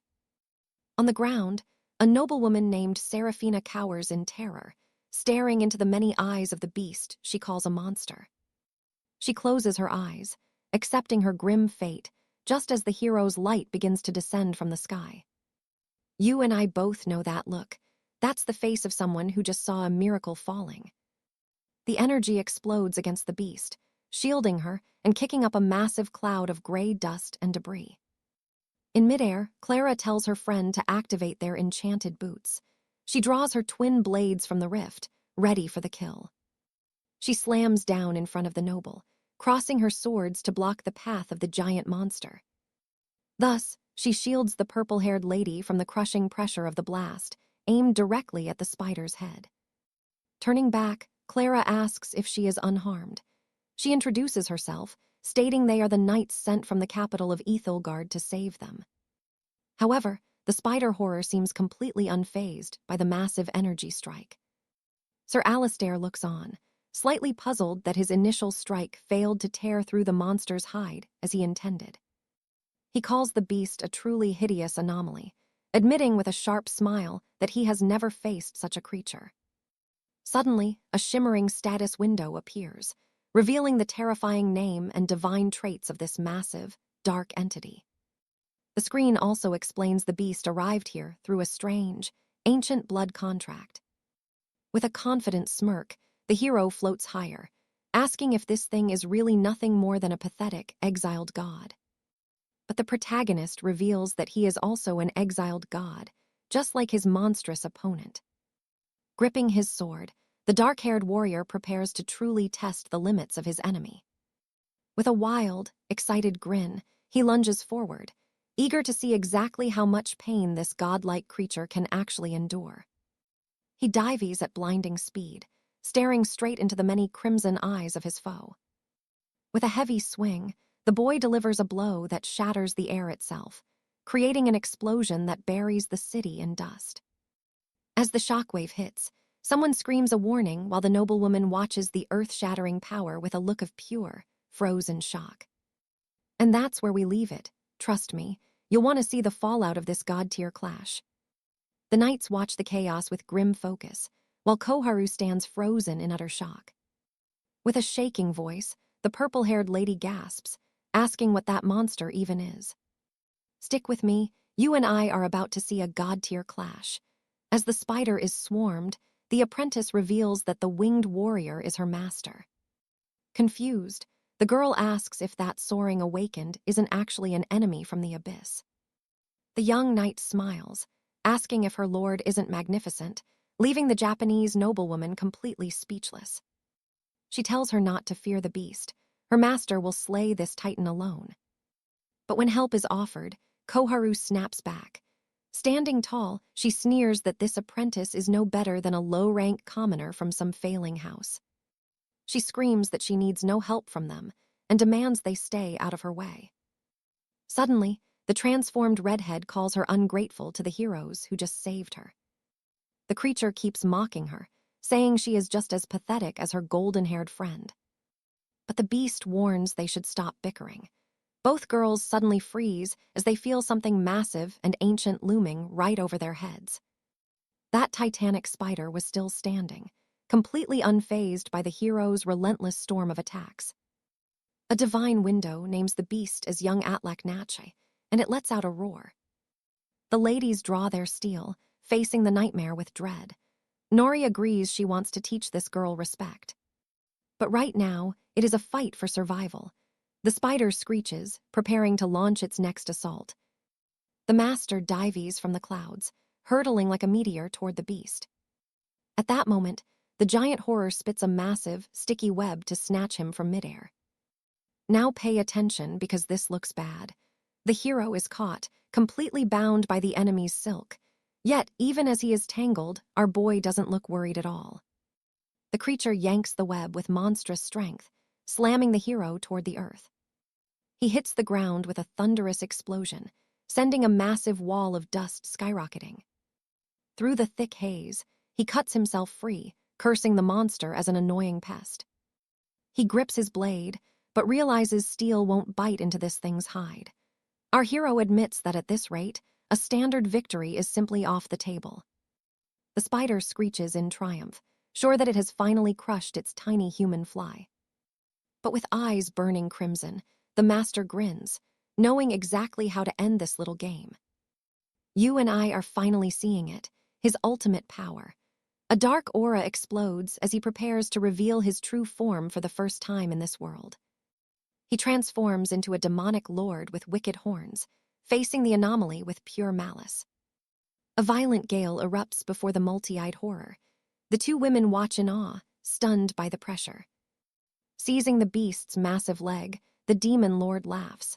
If this spider truly is a god, then it must survive him. With razor-sharp talons, the anomaly lunges, trying to rip the hero's heart out. The hero unfurls his blood-red wings and readies a devastating counterblow.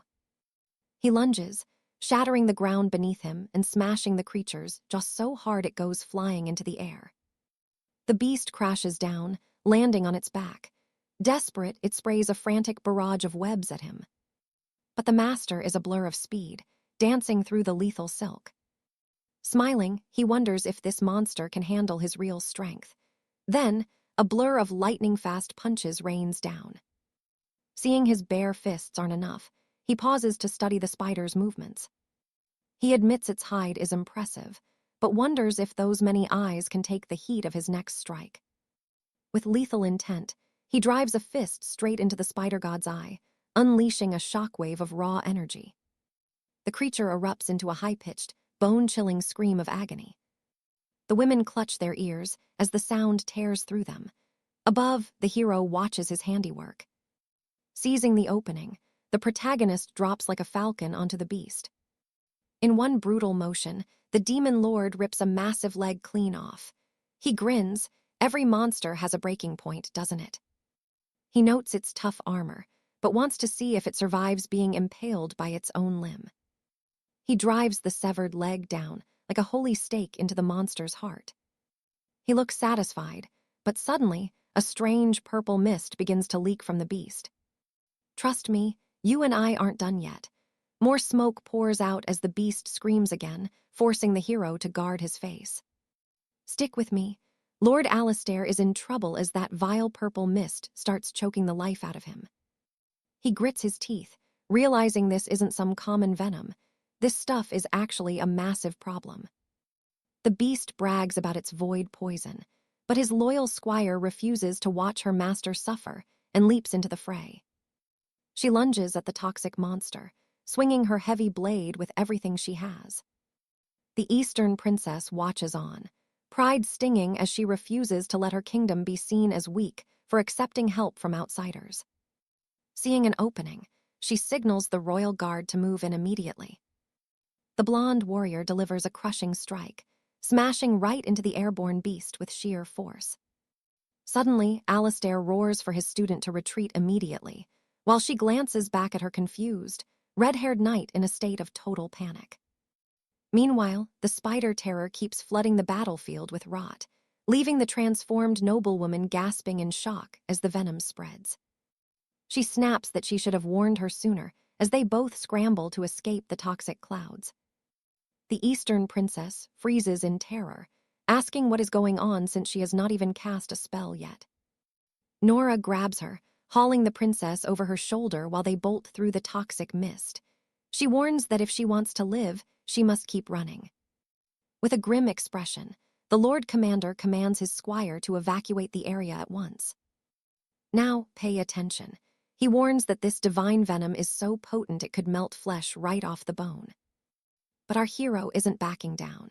He reaches deep into a shimmering portal and pulls out a hand wreathed in roaring, magical flames.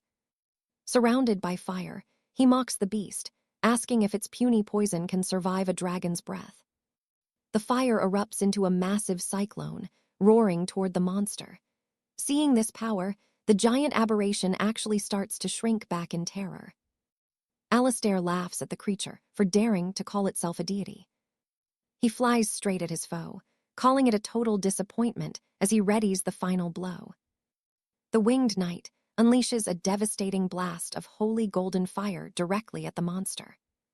But the spider doesn't flinch, charging up a massive sphere of dark purple energy to strike back just as Alastair's golden fire closes in. The spider god fires. A beam of purple light cuts straight through the flames, heading right for the winged hero. That dark energy tears through the fire and impales Alastair's body while he's still in midair. Blood sprays as he coughs, while his squire screams out in absolute horror at the sight. Nora cries out his name as she watches her master get skewered by those lethal energy spikes. Alastair just smirks, noting the beast used a soul-burning venom to kill him. He admits it's a divine toxin that would kill almost any mortal. Let's pause for a second. Did the monster really think this would work? Alastair says he's its worst nightmare. He warns the beast that its venom is useless as his chest begins to glow with light. He calmly pulls the poison stakes out of his body. He reveals he carries the royal ichor in his veins, allowing him to neutralize any toxin with his power. The spider god is absolutely stunned, unable to believe its ultimate attack just failed. Now the winged warrior readies a counterstrike that is going to hurt. He rockets toward the anomaly at blinding speed to finish this fight. He strikes the monster with a titanic blow that triggers a massive explosion. His squire smiles with pride, while the red-haired knight stands there, completely shaken by such overwhelming power. Standing over his broken foe, Alastair declares that it is finally time to put an end to this. In his true demonic form, he readies the finishing move. With terrifying speed, he proceeds to rip every single leg right off that giant spider.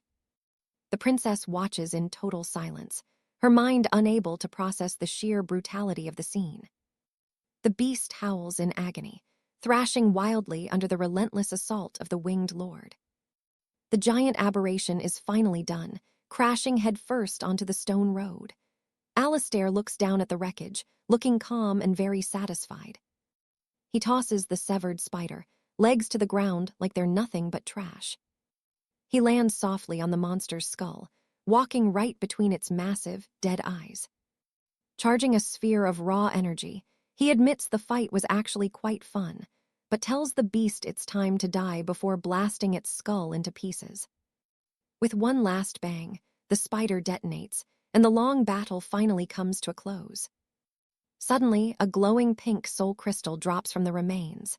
He picks it up, looking confused, since only the highest tier of demons leave behind power cores. He muses that while a minor dragon might drop a gem, this thing feels much heavier. So what do you and I take from this? That beast was a fallen god. Perfection does not leave such crystals. Arthur realizes this beast's state is tied to a pact with a legendary power. He knows this is serious, while his knight looks on with a grim expression. Lady Alenar and her squire find themselves cornered by the Eastern Knights. Stick with me, because this betrayal is about to get incredibly dark.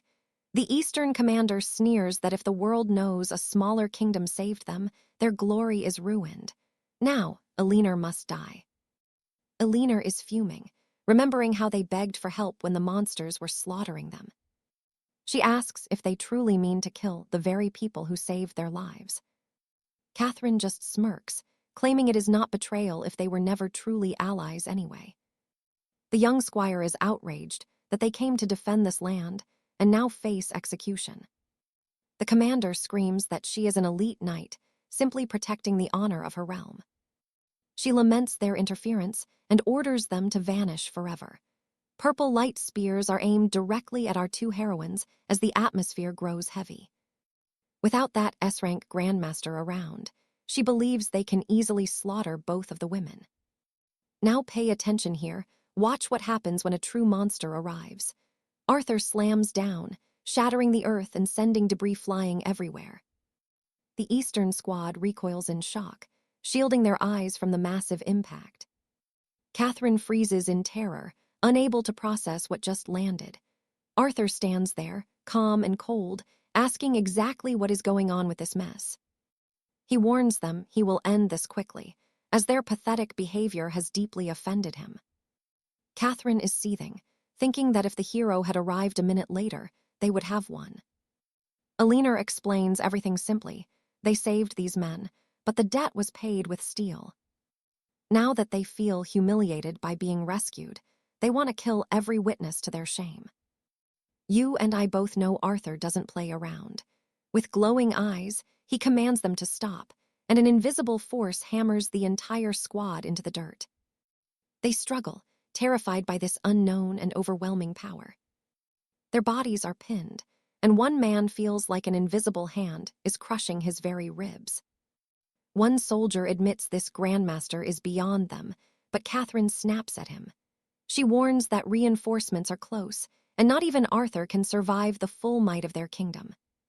She adds that the finest knights of the Eastern realm will arrive at any moment to fight. The commander screams for her team to keep standing, so they can buy enough time.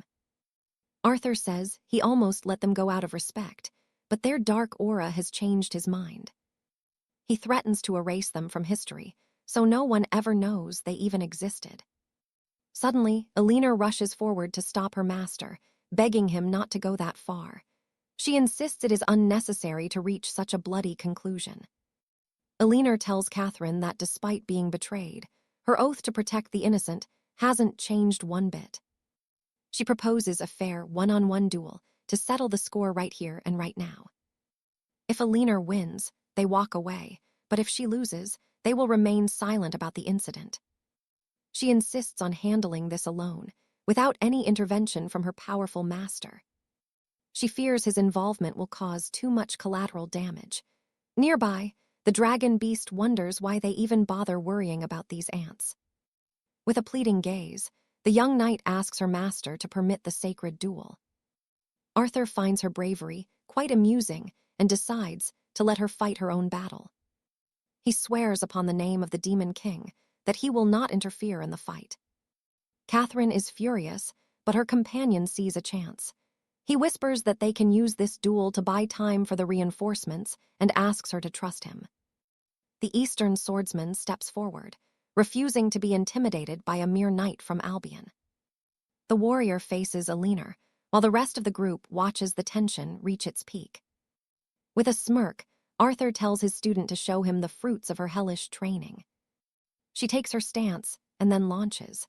Alenar moves so fast she becomes a golden blur, leaving the spectators unable to even track her movement. Before he can blink, she strikes with a flurry of steel, coming to a halt directly behind him. Both stand frozen with serious expressions, and for a moment, the opponent seems totally unharmed. But then, the warrior begins coughing blood as the delayed impact of her speed hits him. The dragon watches with a satisfied grin as the battle ends. Standing over her fallen foe, Elinor coldly announces that the duel is over.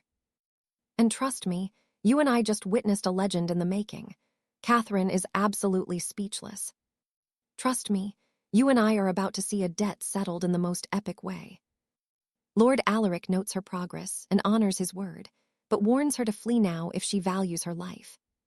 The Lady of the East seethes, screaming about how these Valorian knights dare to mock her house like this. Backed by her guard, she swears none of them will draw another breath after such a public humiliation. Without a second thought, she commands her men to slaughter every last one of them on the spot. Watching the drama unfold, Julian just sighs, completely done with the Eastern team and their arrogant attitude. The Lord gently pats his student's head, telling her she did enough while hiding his growing concern for her. Enveloped in a crimson aura, he mutters that these cowards aren't even worth the edge of his blade. Now watch this. A massive vortex of blood-red energy suddenly erupts around the legendary knight with terrifying force. The Eastern Guards and their leader freeze, paralyzed by a level of power they can't even begin to comprehend. The violent whirlwind surges forward, swallowing the entire enemy unit into its dark and crushing center until they disappear. All that raw devastation suddenly collapses into a tiny, glowing red orb right in the palm of Alaric's hand. He crushes the sphere, watching the dust settle and casually remarking that the area finally looks clean again. The master declares the show is over, telling his loyal team it is time to head back to the castle. The young lady calls out to her mentor, while a massive, ancient dragon watches them silently from the shadows. The beast is stunned, realizing the man handled that entire army alone without needing a single bit of help. As he leaves, she is glad they are allies. Meanwhile, news reaches Oakhaven of a rank 8 monster assault. Official reports flood in stating that many high-ranking Eastern knights simply vanished during the chaos of the battle. In the capital, the Eastern Duchy's council officially thanks the Kingdom of Valoria for saving their lands today. Later, in a quiet garden, an old butler approaches with a gift sent directly from the noble Count Sterling. They all watch with curiosity as the ornate wooden chest is placed on the table right before them. Inside, a legendary spear glows with holy light, leaving the young knights staring at the gift in absolute awe. Silas thinks it is an incredible treasure, but Alaric just shrugs, sensing there is a catch to this gift. He taps the blade, scoffing that it is useless for combat and is basically just a glorified icebox. The hero suggests they should have sent stakes instead, and the butler can't help but agree with him.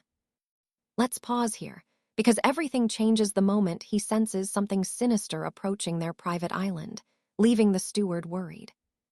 Out on the waves, a mysterious vessel appears, cutting through the water at high speed toward their hidden retreat. On deck, a man in shades is amazed anyone owns an island.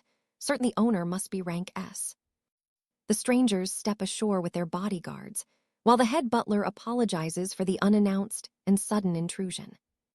He explains these men represent the sovereign order, and their leader is demanding an immediate audience with the Lord.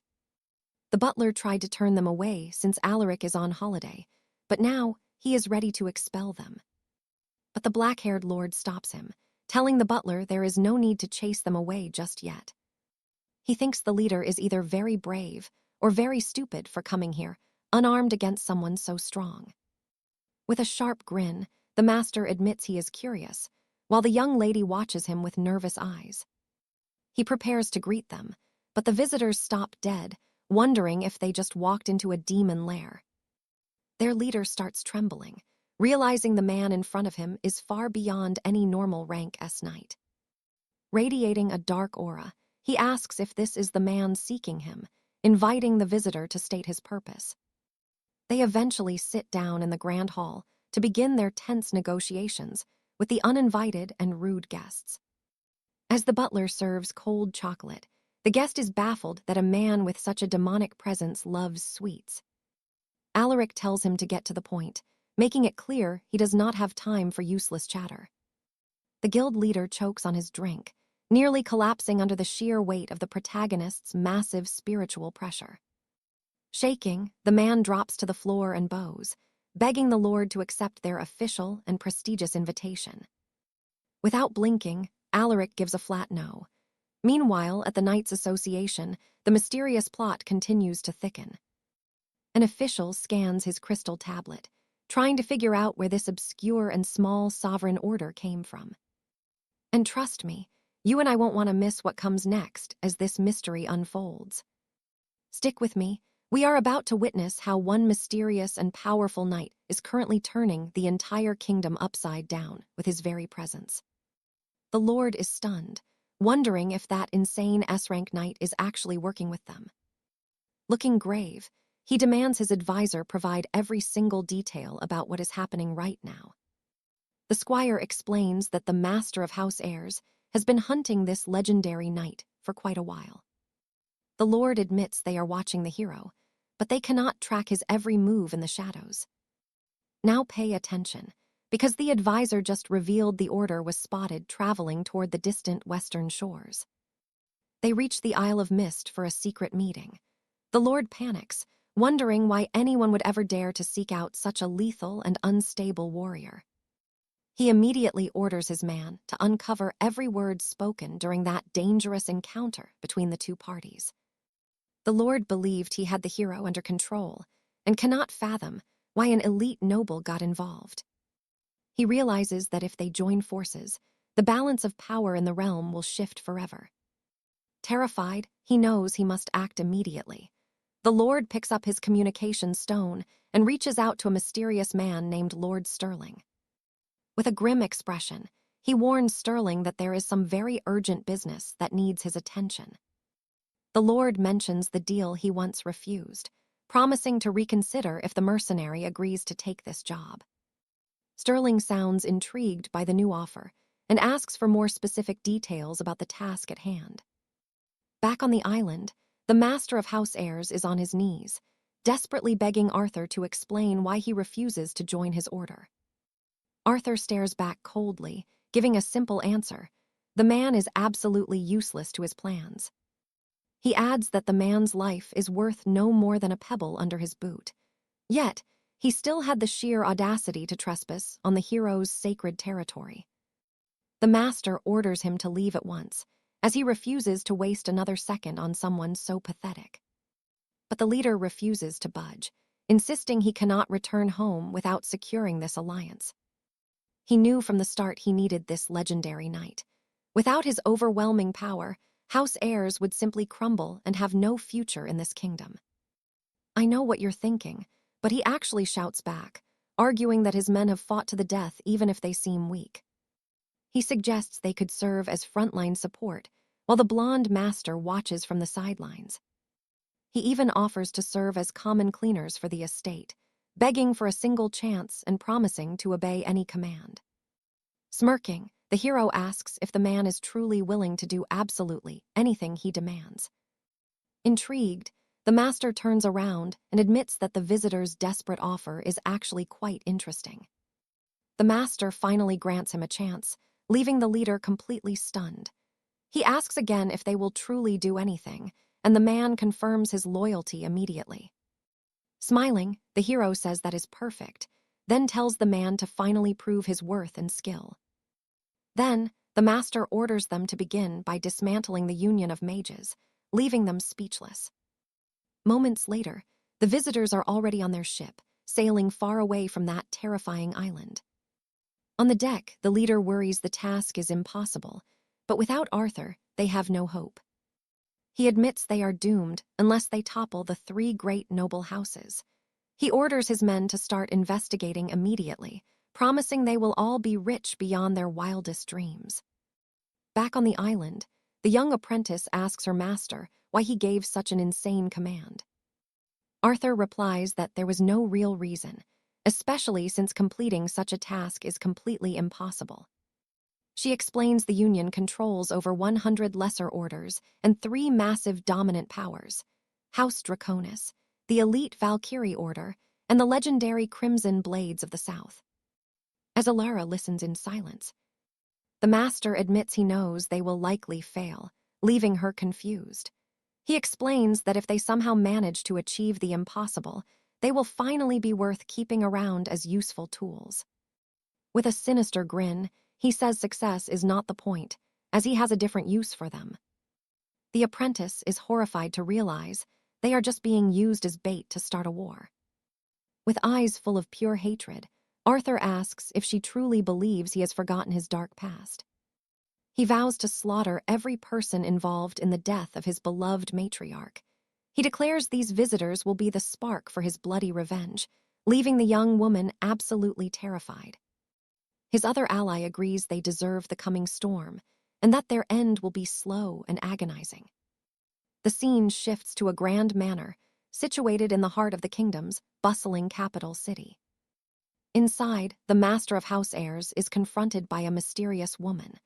The Valkyrie leader claims she heard he has been digging into the 3 great noble houses. The man starts sweating, silently cursing his own subordinates for being such clumsy, brainless idiots. Trust me, you're going to want to see what happens next, because she already has all the evidence of his secret schemes. All right, you and I are jumping into a story where one man's hidden moves are about to shake an entire kingdom. She claims this all started the moment they visited that legendary S-rank knight on the isolated isle. The bespectacled advisor falls into a total panic, thinking they're completely doomed, but the lady tells him to settle down since she won't move against his group yet. She explains that her order are the true protectors of the kingdom, unlike those ruthless red dragon mercenaries.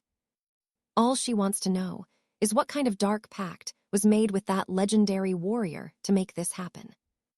Her mind drifts to the worst possible outcome involving that shadowy figure from the forbidden mist-covered isle. It would be a disaster if that god-tier fighter became the primary target for the entire kingdom. This makes the House Lord incredibly nervous, and he starts frantically explaining the situation while a mysterious figure watches their meeting from the shadows across the courtyard. Meanwhile, on the distant isle, Nora is training hard in the castle courtyard. Sir Eugene trains beside her, leaving Nora wondering how this blonde knight ever ended up following our hero. Suddenly, a carrier pigeon arrives, and she wonders if the royal guard simply abandoned her out here and forgot she existed. She reads the message, complaining about the neglect, but the reply she receives reveals things are much worse than she thought. Upon reading the report, she's completely stunned, unable to wrap her head around the chaos unfolding in the capital. She races to find her master, informing him of the emergency message from the royal guard, while the hero looks on and demands an explanation for the sudden chaos in the capital. Now pay attention, because back in the capital streets, the Lord of Ares and his men are looking for trouble. Suddenly, a stranger steps out of the crowd, asking if he's the High Commander of the Ares Knight Order. The commander and his soldiers look confused, demanding to know who this bold stranger thinks they are. Over at a local tavern, the Valkyrie commander quietly watches the street until a sudden, massive explosion nearby catches her attention and leaves her completely frozen in shock. A violent blast erupts, turning the entire building into a pile of burning rubble. Elsewhere, the Grandmaster of the Red Dragons fumes with rage after hearing someone has defected to his enemies. He scoffs, wondering if the traitor really thought he would escape his grasp, but then he sees the urgent reports of the devastating attack that just hit the capital city. With a sinister grin, he decides the man has finally proven himself and welcomes the House of Ares into his fold. High above, a fast carriage enchanted by wind magic races toward its final, dangerous destination. Landing at the palace, our hero steps out while his advisors frantically ask about the rumors they just heard. In a private chamber, an official is horrified to hear the hero plans to storm the royal council's headquarters after learning the Ares commander was ambushed in the capital. Luckily, the Valkyrie commander stepped in, but while the Ares lord was badly wounded, his men miraculously escaped unharmed. You and I might be guessing, but they still haven't found a single motive for the brutal attack. That's when the truth comes out. The entire House of Ares is now under the total control of the Isle Master. The official panics, demanding to know how and since when this even happened, while his partner admits they only just discovered the shocking truth themselves a moment ago. The lady explains that the hero believes the council attacked his new servant and is now planning a bloody retaliation. The elder lord argues that they still have no solid proof regarding who the real culprit behind the ambush was. In that exact second, the truth hits him, and he collapses into a state of total, soul-crushing despair. She confirms the master staged the whole ambush just to seize control of House Ares, using the chaos as a perfect excuse to hunt down those who harmed his grandmother. Inside the carriage, the driver asks if they should make their way toward the Royal Guard's fortress right now. Our hero says no, deciding that they'll be heading over to the Valkyrie Order's headquarters instead. As the carriage turns, Nora and Eugene look deeply uneasy about the path ahead, and the blonde knight quietly tries to get the master's attention to voice her concerns. He nods, admitting he knows what she means, and agrees that not everyone serving the council is a villain. However, he makes one thing clear: he will never let the suffering of his grandmother go unpunished, no matter what. He agrees there is no need for a total massacre, instead revealing his plan to dominate the entire council and use their resources for his own ultimate goals. The master decides to visit the Valkyries first, believing their strength might be a useful tool for him later on. He needs to see if they're even worth sparing before he launches his final assault on the Royal Council. He muses that it would be a real bonus if the few good souls left were actually useful for his ambitions. Soon, the carriage pulls up to a massive tower, and inside, a panicked scout screams to everyone that an S-rank knight has arrived to lay waste to their order. Suddenly, the Valkyrie commander appears, commanding everyone to lower their weapons and remain calm for the time being. "Trust me, you and I are about to see if she's smart enough to keep her house from being leveled." Let's jump into a story where a hero's mercy has finally run out. Lady Seraphina orders her knights to evacuate immediately. In the Grand Hall, the two factions finally clash. Our hero wastes no time and demands to know if this woman leads the Order of the Valkyries. The noblewoman stands tall, confirming she is Lady Seraphina, the Grand Master of this prestigious awakened guild.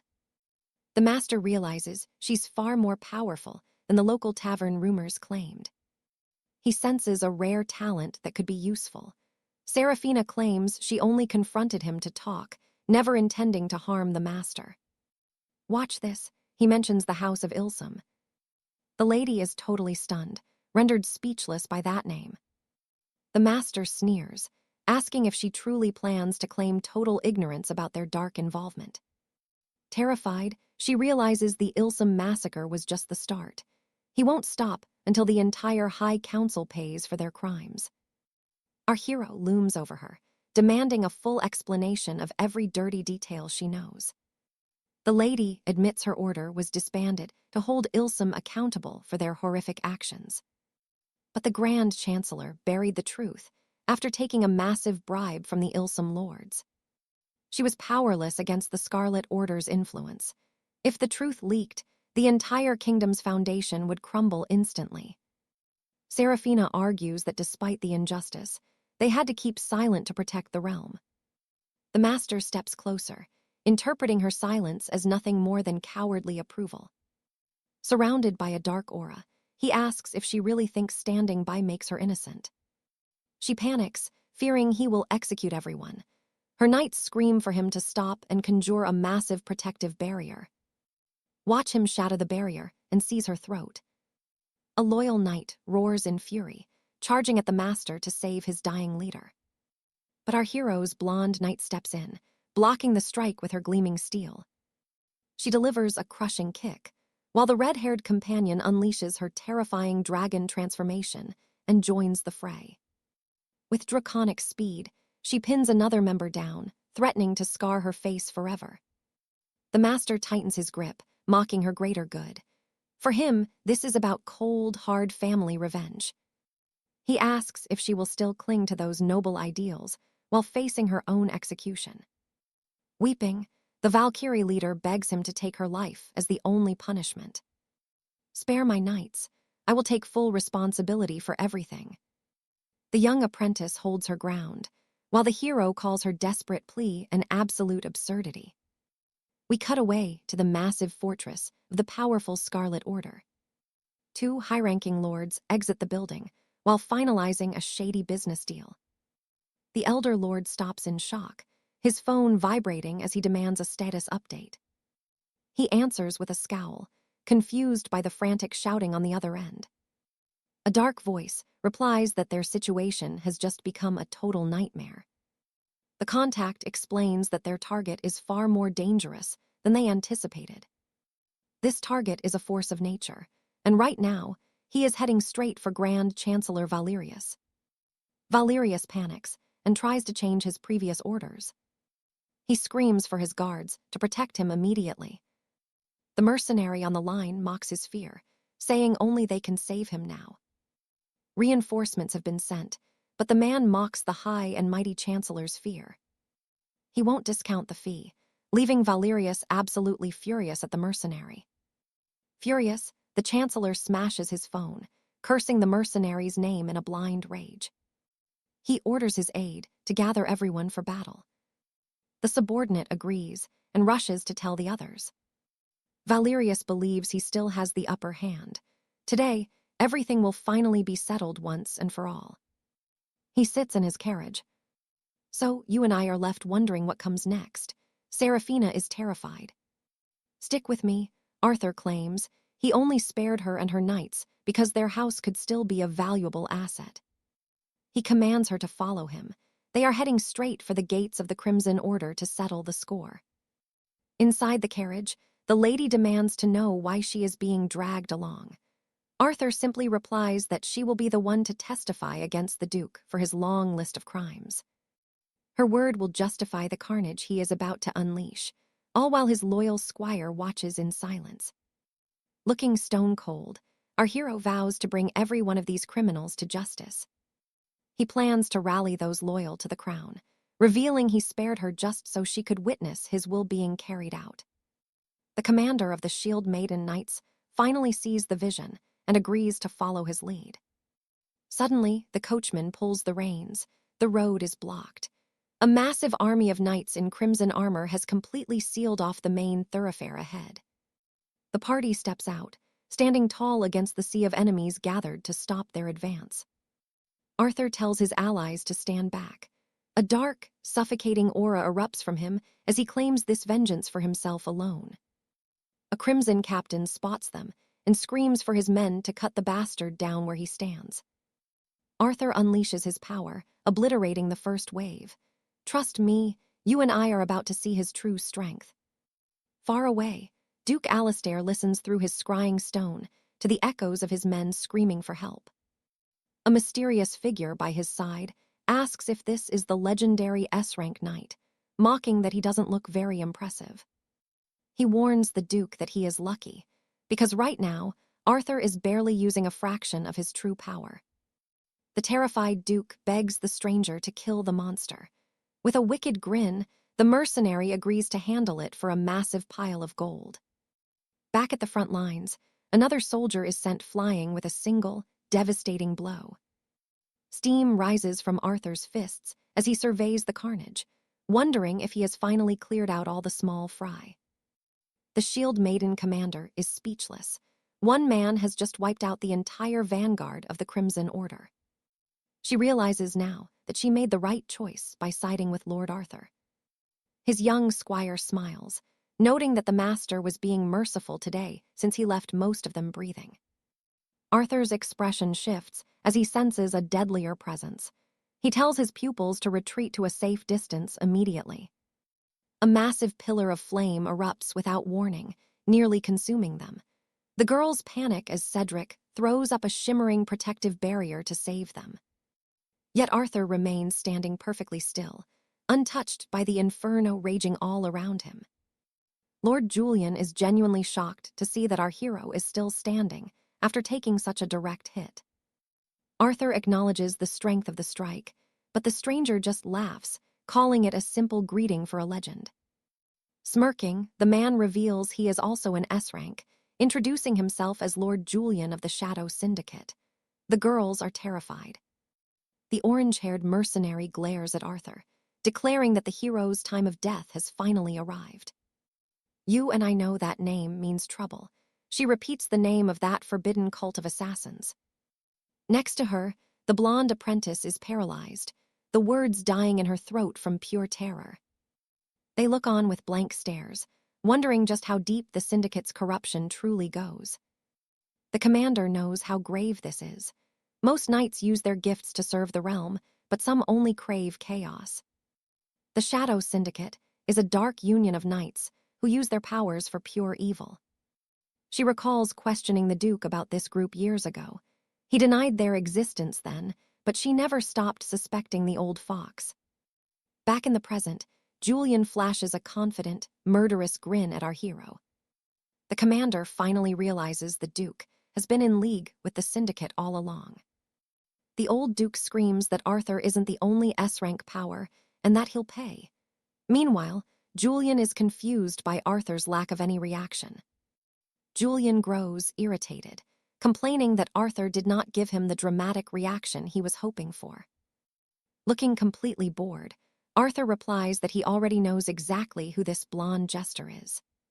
He scans the enemy's aura and realizes there is nothing special about him. Arthur steps forward, calmly offering to correct the mercenary. A dark energy swirls around him as he notes that Julian won't be his end. Many have tried and failed before. Julian turns to the Duke and tells the old man to scurry off to a nearby shelter if he wants to live.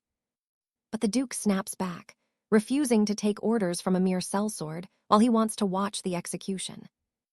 Enraged, Julian roars at the Duke to move his hide, unless he wants to be roasted alive alongside the hero. The Duke grumbles in annoyance. "So tell me, do you and I think this Julian is actually a threat? Stick with me, you and I are about to witness a battle that levels entire kingdoms."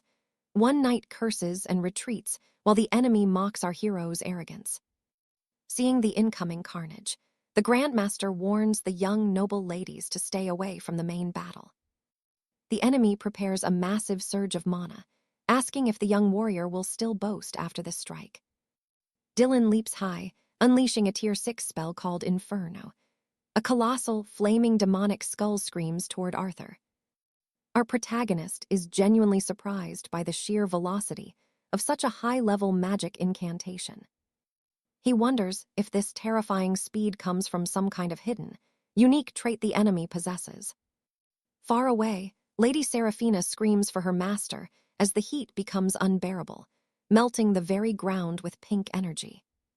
Sir Cedric watches in terror, doubting if any man can truly endure such a hellish, concentrated blast of fire. Yet Arthur stands his ground with total confidence. Elena watches closely, certain our hero will not fall easily. The sorcerer prepares another attack, stating he won't underestimate an S-tier knight. Dylan focuses every ounce of mana, determined to make this moment the hero's final end. Suddenly, a violent torrent of pink energy completely swallows Arthur's body, hiding him from the world. A dark hurricane of power erupts. Dylan feels the impact and struggles to keep control of his own magic. Now watch this.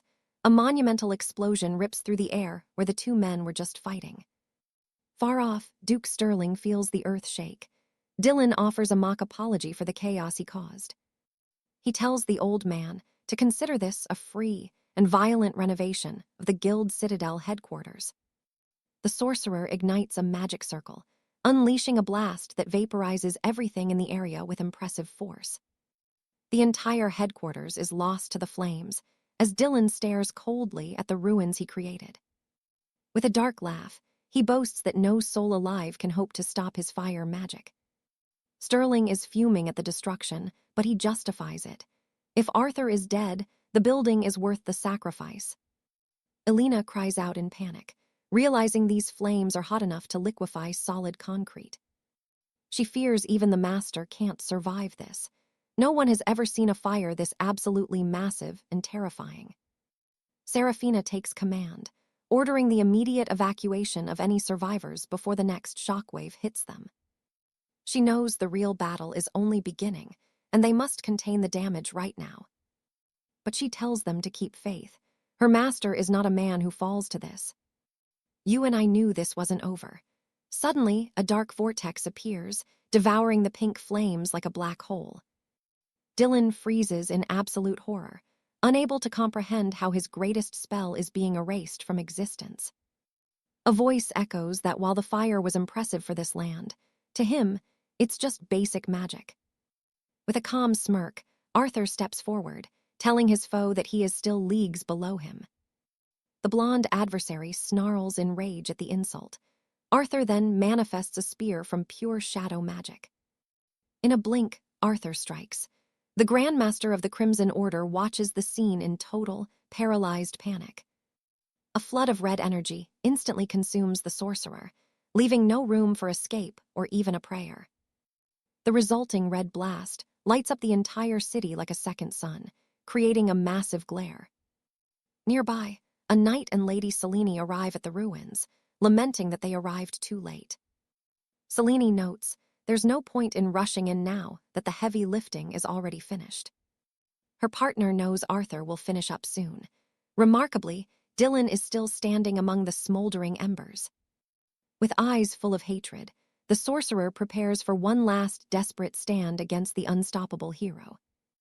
Walking through the dying flames, Arthur tells him his petty quest for revenge ends right here. He asks with a grin if they should have some fun. Dylan screams about being underestimated by him.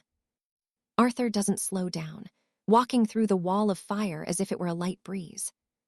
With a casual lift of his hand, he defends himself from Dylan's next fiery attack with zero effort. The blonde shouts that he isn't the only one with special gifts, unleashing a twin elemental burst. He fires a torrent of gold and red fire. Arthur stands motionless as the explosion hits him directly. Dylan asks with a grin how he likes that power, but his smile vanishes once he sees the result. Arthur caught the blast barehanded, and trust me, seeing him adapt this quickly is the coolest thing ever. All right, stay with me, because we are about to watch a top-tier mage get absolutely humbled by a monster. He demands to know how a physical fighter could possibly withstand his high-level sorcery without a single scratch. As the young man closes in, he corrects him. He isn't a brawler but a true archmage. He mocks the knight's magic as basic amateur hour, calling his sense of superiority completely laughable. Stunned, the orange-haired nobleman can't believe his elite spells are being dismissed as mere elemental tricks. The master notes this is the core divide between men and demons, power born of raw fighting instinct rather than refined skills. Unlike demons, the humans of this kingdom lose their will the second they face a truly superior foe. It looks like the blonde knight has finally reached the absolute peak of his remaining strength. But Dylan offers a twisted apology, admitting he totally underestimated the boy's true physical nature. Laughing, the knight prepares to unleash his full power. Our hero just smiles, praising his spirit while asking for much more fun. Wasting no time, the blonde noble conjures a massive wall of roaring fire from his palms. As the inferno rises, the protagonist actually feels the heat beginning to scorch his skin. He realizes the enemy is finally getting serious. Dylan screams for the fire to compress and crush his target. Now pay attention, because here is where the master actually starts to feel a little bit of the pressure. Dylan shouts that this is just the start, summoning a volcano. Suddenly, a massive maw of lava and fire erupts from the earth. Several serpents made of molten rock lunge at our hero, catching him completely off guard. Without a second of rest, the enemy launches a lethal flame wedge. The spinning attack tears through the air toward the warrior. The strike lands with a direct hit. A massive explosion of pink energy and fire consumes everything in the immediate area. From the distance, the ladies helping the survivors can only watch the devastation with terrified expressions. Dylan assumes even a rank 8 mage would be dead. He is sure the blow was fatal. But you and I know better. Look at him just casually grabbing a lava serpent right out of the air. The knight is paralyzed with pure shock. He watches as his lava serpents are crushed and the fire stomped out. Cloaked in a terrifying dark aura, the master stares back with a gaze as cold as ice. Desperate, Dylan screams at the top of his lungs. He can't understand why this man won't die. He keeps shouting in pure frustration, desperately launching more fire. Our hero doesn't even flinch as the final attack approaches him. Finally, the hero raises his arm. It is time to end this little game once and for all. With a blur of motion, a red energy strike cuts through the air. It tears through Dylan's arms and chest. The knight is lost in a daze of pain until Taeyong suddenly plants a boot on his chest. He slams the blonde noble into the dirt, standing over his broken body like a true conqueror. Dylan coughs up blood, his body completely mangled. The hero looks down at his fallen enemy without showing any shred of mercy. He continues to grind his heel into the man's ribs, proving exactly who is superior here. Broken and beaten, the once proud orange-haired knight begins to sob in pure, pathetic terror. With a cruel smirk, the master asks if he has finally lost both his arms. He taunts him to just regrow them. In his desperation, the enemy gasps out a few words that actually spark the warrior's interest. The protagonist realizes the fun is over. The knight has finally reached his absolute limit. He decides to reward the fight with a magic finish. Dylan begs for his life, offering gold and even his loyalty. He even offers up secrets about his organization, while the Valkyries watch the pathetic scene unfold. But the hero sighs. He can't use magic in this world. He simply quotes that advanced power is indistinguishable from magic anyway. He delivers the final strike, causing a massive explosion while the Valkyrie leader is forced to avert her gaze from the carnage. The warrior stands perfectly still in the aftermath, his arms coated in the blood of his enemy. The dark energy slowly fades away, revealing nothing but a massive crater where the knight once stood. With the carnage over, the two observers approach. They have never seen a level 5 enemy cause such ruin. The partner agrees, whispering that it is a miracle the entire area wasn't completely leveled. Selene sighs in relief as the fight ends and a healer tends to the wounded. Suddenly, Nari appears and catches everyone's attention. And that's where we leave it. Nari apologizes for her master, promising they won't run from their responsibilities. All right, you and I are about to see a world where the capital's destruction is considered a fair price for victory. The man asks what kind of hero could cause all that chaos. The blonde knight reveals Tristan fought a platinum-class warrior, leaving everyone in the room absolutely stunned. He says that is impossible, since there are only 10 warriors of that caliber in the entire world. His partner adds that every platinum-class knight is strictly controlled by their respective crowns. The Shield Maiden reveals the enemy came from a mysterious group called the Unseen. She says the council isn't the issue, and they must strike back before it is too late. Then she adds that this has now become a direct threat to the safety of the entire kingdom of Albion. The scene shifts to an imposing citadel where a high-stakes council meeting is about to take place. Inside, the Grand Commander is stunned to hear the organization's name. Sienna believes the old man already knew about the Shadow Group. Now pay attention, because the truth is finally coming out. Hiding secrets won't save anyone anymore. The commander reveals that only the highest lords knew about the existence of this secret Shadow Group. Records show the Unseen have already been seen in the Eastern Isles, the Jade Empire, and several other realms. He explains they are a terrorist cell, which is why everything was kept under a veil of silence. Arthur thinks this decision is foolish, comparing it to a bird burying its head in the sand while thinking it is hidden. But the lady says that, after the recent disaster, they can no longer keep the public in the dark. Soon, every soul in Albion will know the threat and the clash between Tristan and that rival knight. With the old order disbanded, she proposes creating a new High Council. The plan is to blame the former king and announce that Arthur was sent specifically to prevent a total catastrophe. This way, the Security Council and the young warrior will become the new hope for the entire realm. Meanwhile, a magical holographic meeting is held between the rulers of every major power on the continent. A red-haired lady coldly announces that Dylan is dead. One lord mocks him, saying the crazy man finally died and he won a bet. With a grim expression, the red-haired woman repeats the fallen man's name to silence the entire room. Everyone is stunned by the confirmation of their comrade's death. One lord goes quiet, realizing the gravity of the news. They learn the battle happened in Albion during a mission against a newly emerged platinum-class threat. You and I both know Dylan was a beast, so his death means the situation is beyond serious. Their leader orders them to contact a man named Charles to uncover the full story of the defeat. A mercenary named Garrett is ordered to Albion, and he seems to relish the idea of a hunt. He departs as a dark rift opens, eager to meet the man who actually managed to kill his partner in battle. Back in the capital, the sky splits as a rift opens. Arthur's new squad walks through the city with focused expressions. Sitting alone on a bench, the young man wonders what his new comrades are actually thinking. The squad leader says tension keeps them focused, but the transformed lady disagrees with being so rigid right now. The blonde girl remarks that her companion is strong enough to handle an entire army by himself. She quickly changes the subject, turning to their leader to decide on a name for their new team. Eugene suggests the name Invincible since their captain is the strongest. Nora suggests the name White Dragon Squad.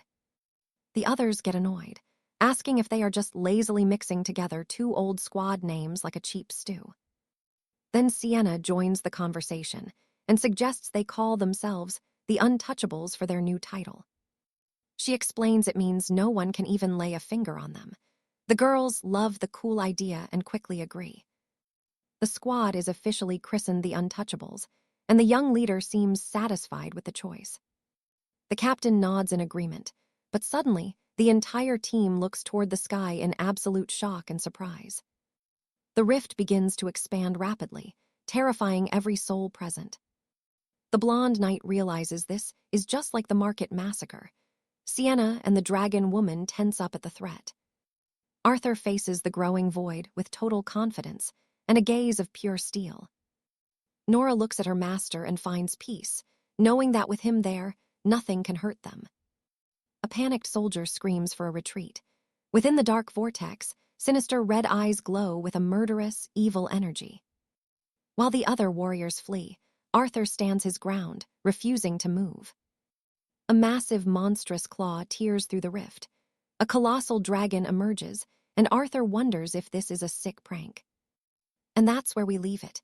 You and I just witnessed a war dragon entering the mortal realm. All right, you and I are about to see a hero challenge fate after breaking a mysterious blood oath. The knight captain checks her hourglass in shock, seeing it is a rank 7 threat. Cedric recognizes the monster looming over our hero. Alaric realizes the form and dark energy of this beast are identical to the first dragon Arthur ever defeated. Julian suggests naming this creature Red Worm too, leaving the two high-ranking ladies in a state of pure shock. The golden-haired girl claims her master will slay the beast without a single scratch, just like the first time. But as she boasts of his skill, the massive red worm too crushes Arthur under its giant claw. His companions scream in total despair. Suddenly, the dragon hears a voice remarking on how surprising it is to see a corpse walking. It was Arthur, completely unharmed, casually noting that this dragon did not actually feel like an undead creature. Our hero wonders if the monster was brought back to life by some forbidden resurrection spell or dark ritual. He decides to leave the questions for later, snapping his fingers to start the fight and advancing toward the monster. The young warrior leaps into the air to launch his strike, while the massive beast let out a deafening roar. Punching the dragon right in the skull, he vows to decapitate it once again as the monster glares with fury. Then, he delivers a devastating kick directly against the top of the enemy's armored head. Now watch this closely. He lands and stares down the mountain-sized beast as it lashes out with its tail. In an incredible display of strength, he catches the monster's tail with both of his bare hands. A fierce crimson energy begins to flow from his arms as he grips the dragon's tail with unyielding force. With legendary strength, the hero heaves the dragon into the sky and slams it down, leaving the colossal monster totally dazed. The warrior then coldly commands the giant lizard to stand back up so they can finish their battle. He draws his legendary sword from within the shadow portal and jumps over the beast's head, readying his dark blade for the final strike. Far across the kingdom, green lightning strikes volcanic peaks, and witnesses can only think this is pure madness. A mysterious group watches the horizon, while one member mentions the arrival of a rank 7 enemy. A man with a long white beard is worried because this disaster should not have started for another 3 years. The hooded figure tells them to stay silent, as another points out that the magical barrier has grown weak. The leader turns to 𝒂𝒂𝒏𝒆𝒅 and asks if she is ready. The girl stares at the bubbling lava in deep thought. With a confident look, the young woman says it will be difficult, but she is certain she can manage it. But the scarred man stares her down, demanding a firm, absolute answer rather than something so vague. The redhead corrects herself immediately, declaring with total determination that she will succeed without a single mistake. Satisfied, one member says they will follow his lead. The leader orders everyone into position to begin the dark ritual. He turns to 𝒂𝒂𝒏𝒆𝒅 and gives the command to start as the girl begins to channel her power. The young woman joins her palms and begins to concentrate a massive sphere of glowing blue magic. The hooded man raises his hand to guide the spell, while the other members of the group also channel their energies to assist. You saw that smile, right? The leader whispers the word annihilation as the dark power peaks. He reaches toward the heavens, pouring his own dark, corruptive energy into the center of the spell. Their combined powers create a massive dark vortex. 𝒂𝒂𝒏𝒆𝒅 looks up in horror, unable to believe what they have summoned. With glowing red eyes, the hooded man smiles and declares that this is the beginning of the true apocalypse. The dark portal spins with violent force, ready to unleash a nightmare upon the unsuspecting world. Back in the capital, the sun shines over a peaceful day until chaos erupts and people begin screaming for help. A group of palace knights spots the new threat and realizes they are facing a rank 9 catastrophe. A massive explosion sends the knights flying. A boy in a gray cloak lands safely, but looks around in terror. Twisted dark tentacles begin to burst from the cobblestone streets, spreading throughout the entire city. He turns around as something fast approaches, but he is too slow. A trail of blood is all that remains. Meanwhile, at the Great Port, word spreads that the most powerful mages from across the globe are gathering.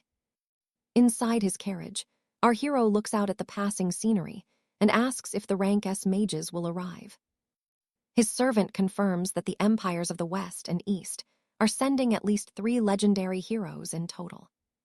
Stick around, because as 𝒂𝒂𝒏𝒆𝒅 announces their arrival, the real war between nations and monsters is just beginning. Let's dive into a story where kingdoms are on the brink of absolute disaster.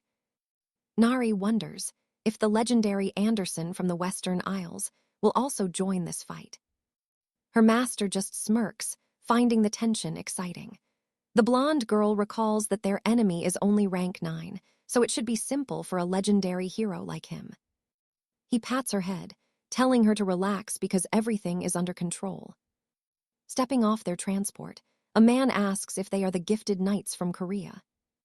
Inside the carriage, the guide begins explaining the whole crisis. The pink-haired lady finds it strange that a mere silver tier knight is handling their security to hide info. She wonders if the kingdom is truly in such a desperate state. As they leave, he explains the beast has been cycling between rage and rest for 10 days. There are already 30 silver tier and 12 gold tier knights present. He adds that 5 legendary high-tier heroes are also on site. Forces from the United States and the United Kingdom have already sent their elite warriors. The girl looks confused, asking if there were only supposed to be 4 champions total. The guide smiles, explaining that powerful nations always keep secret trump cards in reserve. They exit the carriage as he explains the silver tiers handle logistics. The gold tier knights were chosen specifically for their healing and support magic to help the front lines. Their leader adds that the high-tier heroes will naturally be spearheading the main assault. In a private chamber, a servant announces that the Korean reinforcements have arrived. The man is relieved they are alive, noting they now have 6 high-tier heroes in total. He gets visibly irritated, wanting to keep his secret weapon from China hidden away from the world. His comrade asks if they really need this many legendary warriors for one foe. Pay attention here, because his sinister smile suggests that even this might not be enough. The young man is confused by that cryptic response. Suddenly, he looks completely horrified at the sight of what lies right in front of him. A magic bracelet can barely suppress an injury, even though it possesses ultimate healing power. The victim explains the wound came from just the energy leaking off that monster. While the dark sphere pulses, he reveals he didn't even fight the creature. In the waiting room, Nari gasps in surprise. She spots Jane, a famous high-tier knight from England, waiting among the others. The blonde girl is thrilled. They gathered all her legendary rivals, even the strongest ones. She points out a famous healer. But pay attention, this mysterious boy in the dark hoodie is the one you and I need to watch. He walks toward our protagonist, asking if he is the high-tier hero from Korea. The master just smirks at the arrival. A screen reveals his name is 𝒂𝒂𝒂𝒔, a man who survived many surgeries. 𝒂𝒂𝒂𝒔 turns to the man and mockingly asks if he recognizes his face. Nari jumps in the way, demanding to know who he thinks he is. With a cold glare, 𝒂𝒂𝒂𝒔 tells her to move aside so he can talk to her master. Other heroes whisper that he is China's new secret weapon. Galen approaches the two, asking what the issue is with this arrogant rookie named 𝒂𝒂𝒂𝒔. The man just scoffs and turns away. The cloaked figure then asks our hero if he is really the legendary champion from that small country. Go silently decides that this young man is actually a coward. He says his goodbyes, claiming he is far too busy. He mocks the Koreans, stating they need much stronger nations if they want to survive. This makes the blonde girl fume, muttering that they are no match for her master. Our hero just watches him walk away, remaining completely calm and unbothered by the insult. His focus shifts to another man in the room whom he watches closely. A screen identifies him as Benjamin, a high-tier sorcerer. But the girl insists he is a famous healer, known by everyone as a great saint. The youth is confused because a note shows he is actually a servant. The system questions his true identity. Benjamin approaches them, asking if the Korean champion has any business with him. The girl excitedly explains that this is the Saint of Manchester she told him about. Her master stares deeply, asking if he is truly a holy man gifted with healing. The man smiles, confirming he specializes in curing deadly status effects. Our hero smirks, saying he thought he was a wizard. Suddenly, Benjamin's fake smile vanishes, and he looks completely stunned by that simple comment.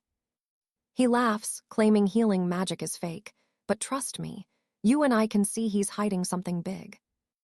All right, you and I are about to see what happens when the hero's page explains only clerics can heal, while the knight smirks, calling healing magic a myth. The young squire laughs nervously and bids a hasty farewell as Lady Leona rushes off in a hurry. The Grandmaster tells his squire to ignore that fool as the noble knights assemble for the grand battle about to begin. The monoblessed warriors gather now, their faces etched with grim and serious determination. Our hero simply crosses his arms and gives a confident smile, while Lord Godfrey prepares to go all out in the coming fight.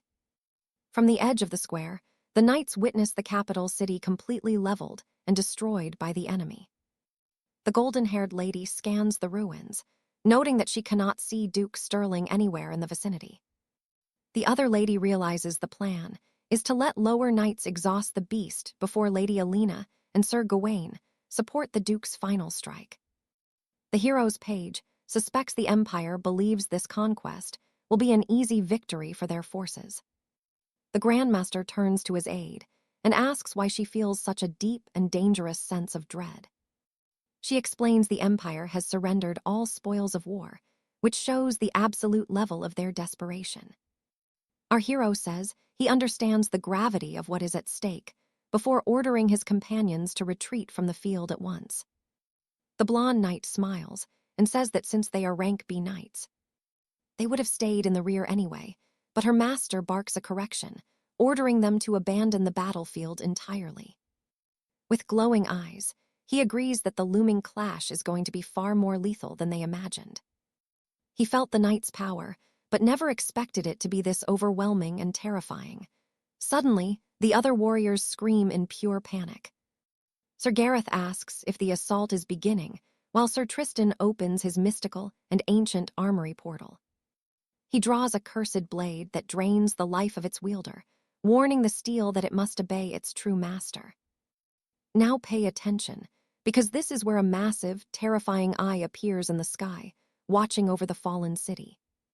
The beast's gale force blows the other warriors back, but our hero stands his ground firmly against the wind. He readies his blood-red sword to face the horror, shouting for the rank B knights to flee the scene immediately. One man mutters about the enemy's insane strength, asking the blonde knight if he can actually handle a threat this big. The knight responds with a look of pure worry, admitting he is not entirely sure if victory is even possible. His companion points out that these foes are ranked and categorized by their sheer level of destructive power. He points at the giant eye and explains that it belongs to royalty and is impossible to defeat, but the blonde knight keeps his hope alive. But his comrade questions him, asking if the gap in their power is simply too wide to overcome. The hero replies that is why they are there, but admits fighting this monster alone would be nearly impossible. Another warrior notes that even with high-rank knights, this will be hell, and asks what the strategy is. Suddenly, our protagonist marches forward alone, and someone screams that he is absolutely insane for going out there. Despite the danger, the knight charges the beast with a glowing blade, inspiring the blonde to rally everyone for a joint attack. The hunters roar with excitement now that Duke Sterling, the strongest man alive, is finally joining the fray. You and I both know that smirk. Duke Sterling remembers the man who once defeated him like a helpless child. A magical screen flickers to life, revealing that the eye will show its true strength for the final battle. Our hero admits the beast is far stronger than him, describing the creature as a living god draped in divine power. A frantic cry warns him that the divine light of this decadent fragment is extremely dangerous. With his arm wreathed in crimson energy, the protagonist readies his final strike against the looming monstrosity. He leaps into the clouds and strikes with his blood-red blade, hovering before the giant eye while the whole world watches. The long-haired boy scowls, finding this entire display of power and the situation absolutely revolting. Suddenly, obsidian thorns burst from the impact site as a screen reveals the chain of destruction, turning them into monsters. The man in the fine tunic hits the ground and draws his steel to face the new dark horde. He springs into the air again, challenging the creatures to see who will be left standing at the end. Meanwhile, the blonde hero finds himself completely cut off and surrounded by the freshly summoned shadows. He strikes with his shining blade, but the monster's remains become elite enemies, so the blonde knight shouts for all high-rank knights to advance. The other warriors brace themselves for the slaughter, shouting for everyone to hold the line at all costs. Trust me, you and I are just getting started as our hero floats midair, dodging the dark attacks closing in on him. All right, let's dive into an epic battle where our hero unleashes a purple aura against monsters from a giant eye. A knight grumbles that Arthur ruined the plan, leaving them to fight the minions. Anderson slashes through the monsters, boasting he is stronger than all of those trash mobs combined. The blonde knight snaps, asking if anyone else has the guts to face that thing like Arthur can. From a distance, the hero's allies watch the chaos, feeling completely helpless to join the fray. The lady insists they must at least protect the rank B squires. She tells the others to summon help while the blonde knight prepares to charge in. Meanwhile, back on the front lines, one of the knights finds himself totally surrounded by the beasts. He is pinned down by multiple monsters at once and cannot break free from their grip. The creatures rush toward Galen, ready for blood. The hunter is stunned to see Arthur fighting with such incredible ease. He shouts to Anderson, warning him that the knight from Avalon is being pushed back by the horde. But Anderson sees the truth. Despite his power, the young hero is starting to feel the pressure. He wonders what happens if Arthur actually falls. Suddenly, a black and red tentacle strikes out at the protagonist with terrifying speed. He stares at his hand in horror as his skin and muscle begin to rot away. Behind him, the giant eye just watches, wreathed in flames. Lord 𝒂𝒔𝒊, the demon lord, spreads his crimson wings and curses the monster like a total boss. The creature unleashes its gaze of madness, but the hero stares right back, refusing to show any fear. Now pay attention. With his eyes glowing, he asks if it wants to drive him insane before going berserk. Arthur charges forward, screaming that he is already crazy as he slams into the eye. The strike lands perfectly, but a massive magical barrier suddenly appears. He begins raining blows upon the shield, desperate to find a weak point. Realizing his blade is doing nothing against the intact barrier, he drops his sword and prepares to use his fists. He throws punch after punch against the shield, but the defense seems absolutely impenetrable. With fire in his eyes, the young knight continues his assault, refusing to give up. Finally, cracks start to spread across the glowing barrier. The protagonist's savage attacks create a massive whirlwind that sweeps across the entire area. Seeing this display of raw power, one hunter wonders if Avalon's champion has finally lost his mind. In that moment, Anderson notices the monsters have stopped spawning thanks to the pressure on the eye. One man asks for help, but another says they can only handle the weak ones. The girl strikes while wondering if they will respawn. Another knight warns that if more monsters appear, it will be impossible for the squires to retreat safely. Hearing this, the brown-haired warrior decides to join the hero right on the front lines. The blonde knight takes command, ordering everyone to adjust their formation based on the flow of battle. Following orders, the hunters push through the ruins of the city. However, the hero realizes the monster is still standing strong. He studies the creature's barrier, noting that despite the cracks, the enemy is still resisting. Anderson prepares his ultimate move and screams as he unleashes his powerful wind cutter. The blonde swings his sword, sending a massive wave of energy at the shield, but to his shock. And yeah, I know what you are thinking. The attack was blocked easily, and Arthur tells him his effort was useless. Unfazed by the insult, another knight charges in and starts punching the monster's hard shell.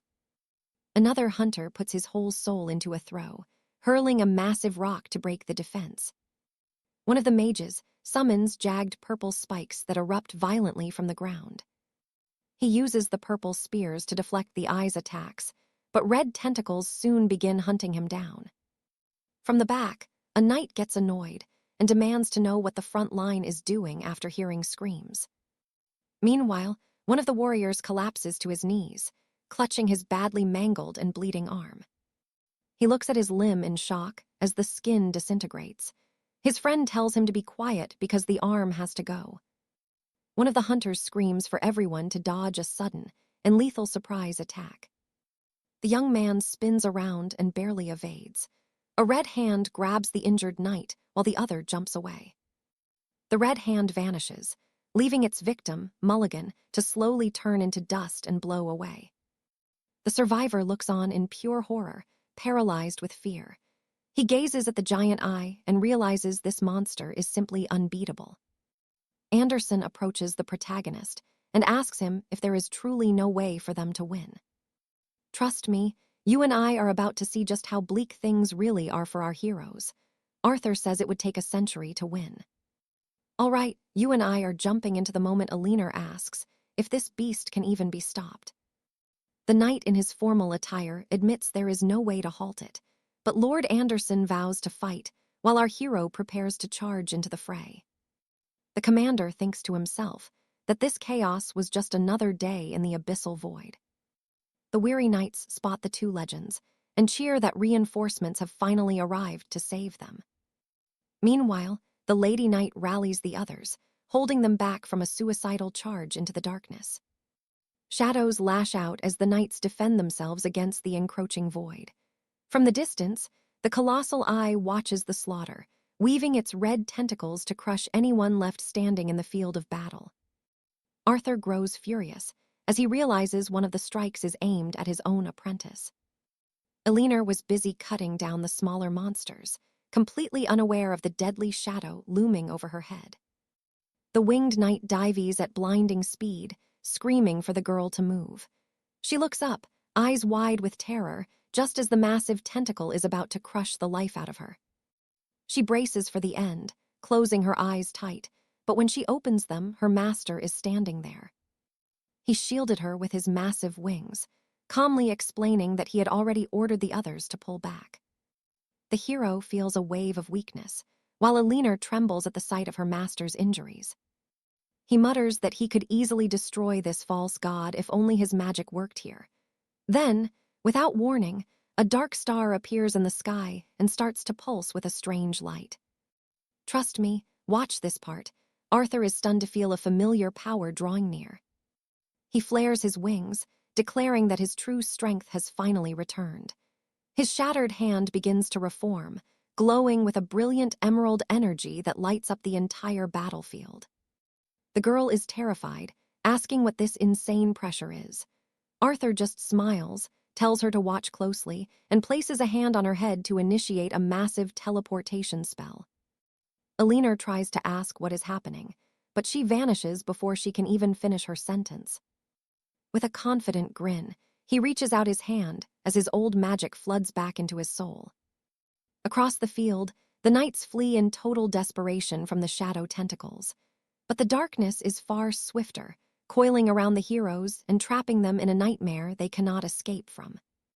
One knight is snatched up and torn apart by the vicious creatures swirling around his broken body. From the high throne of the sky, the eye monster watches with cold indifference as its minions destroy everything.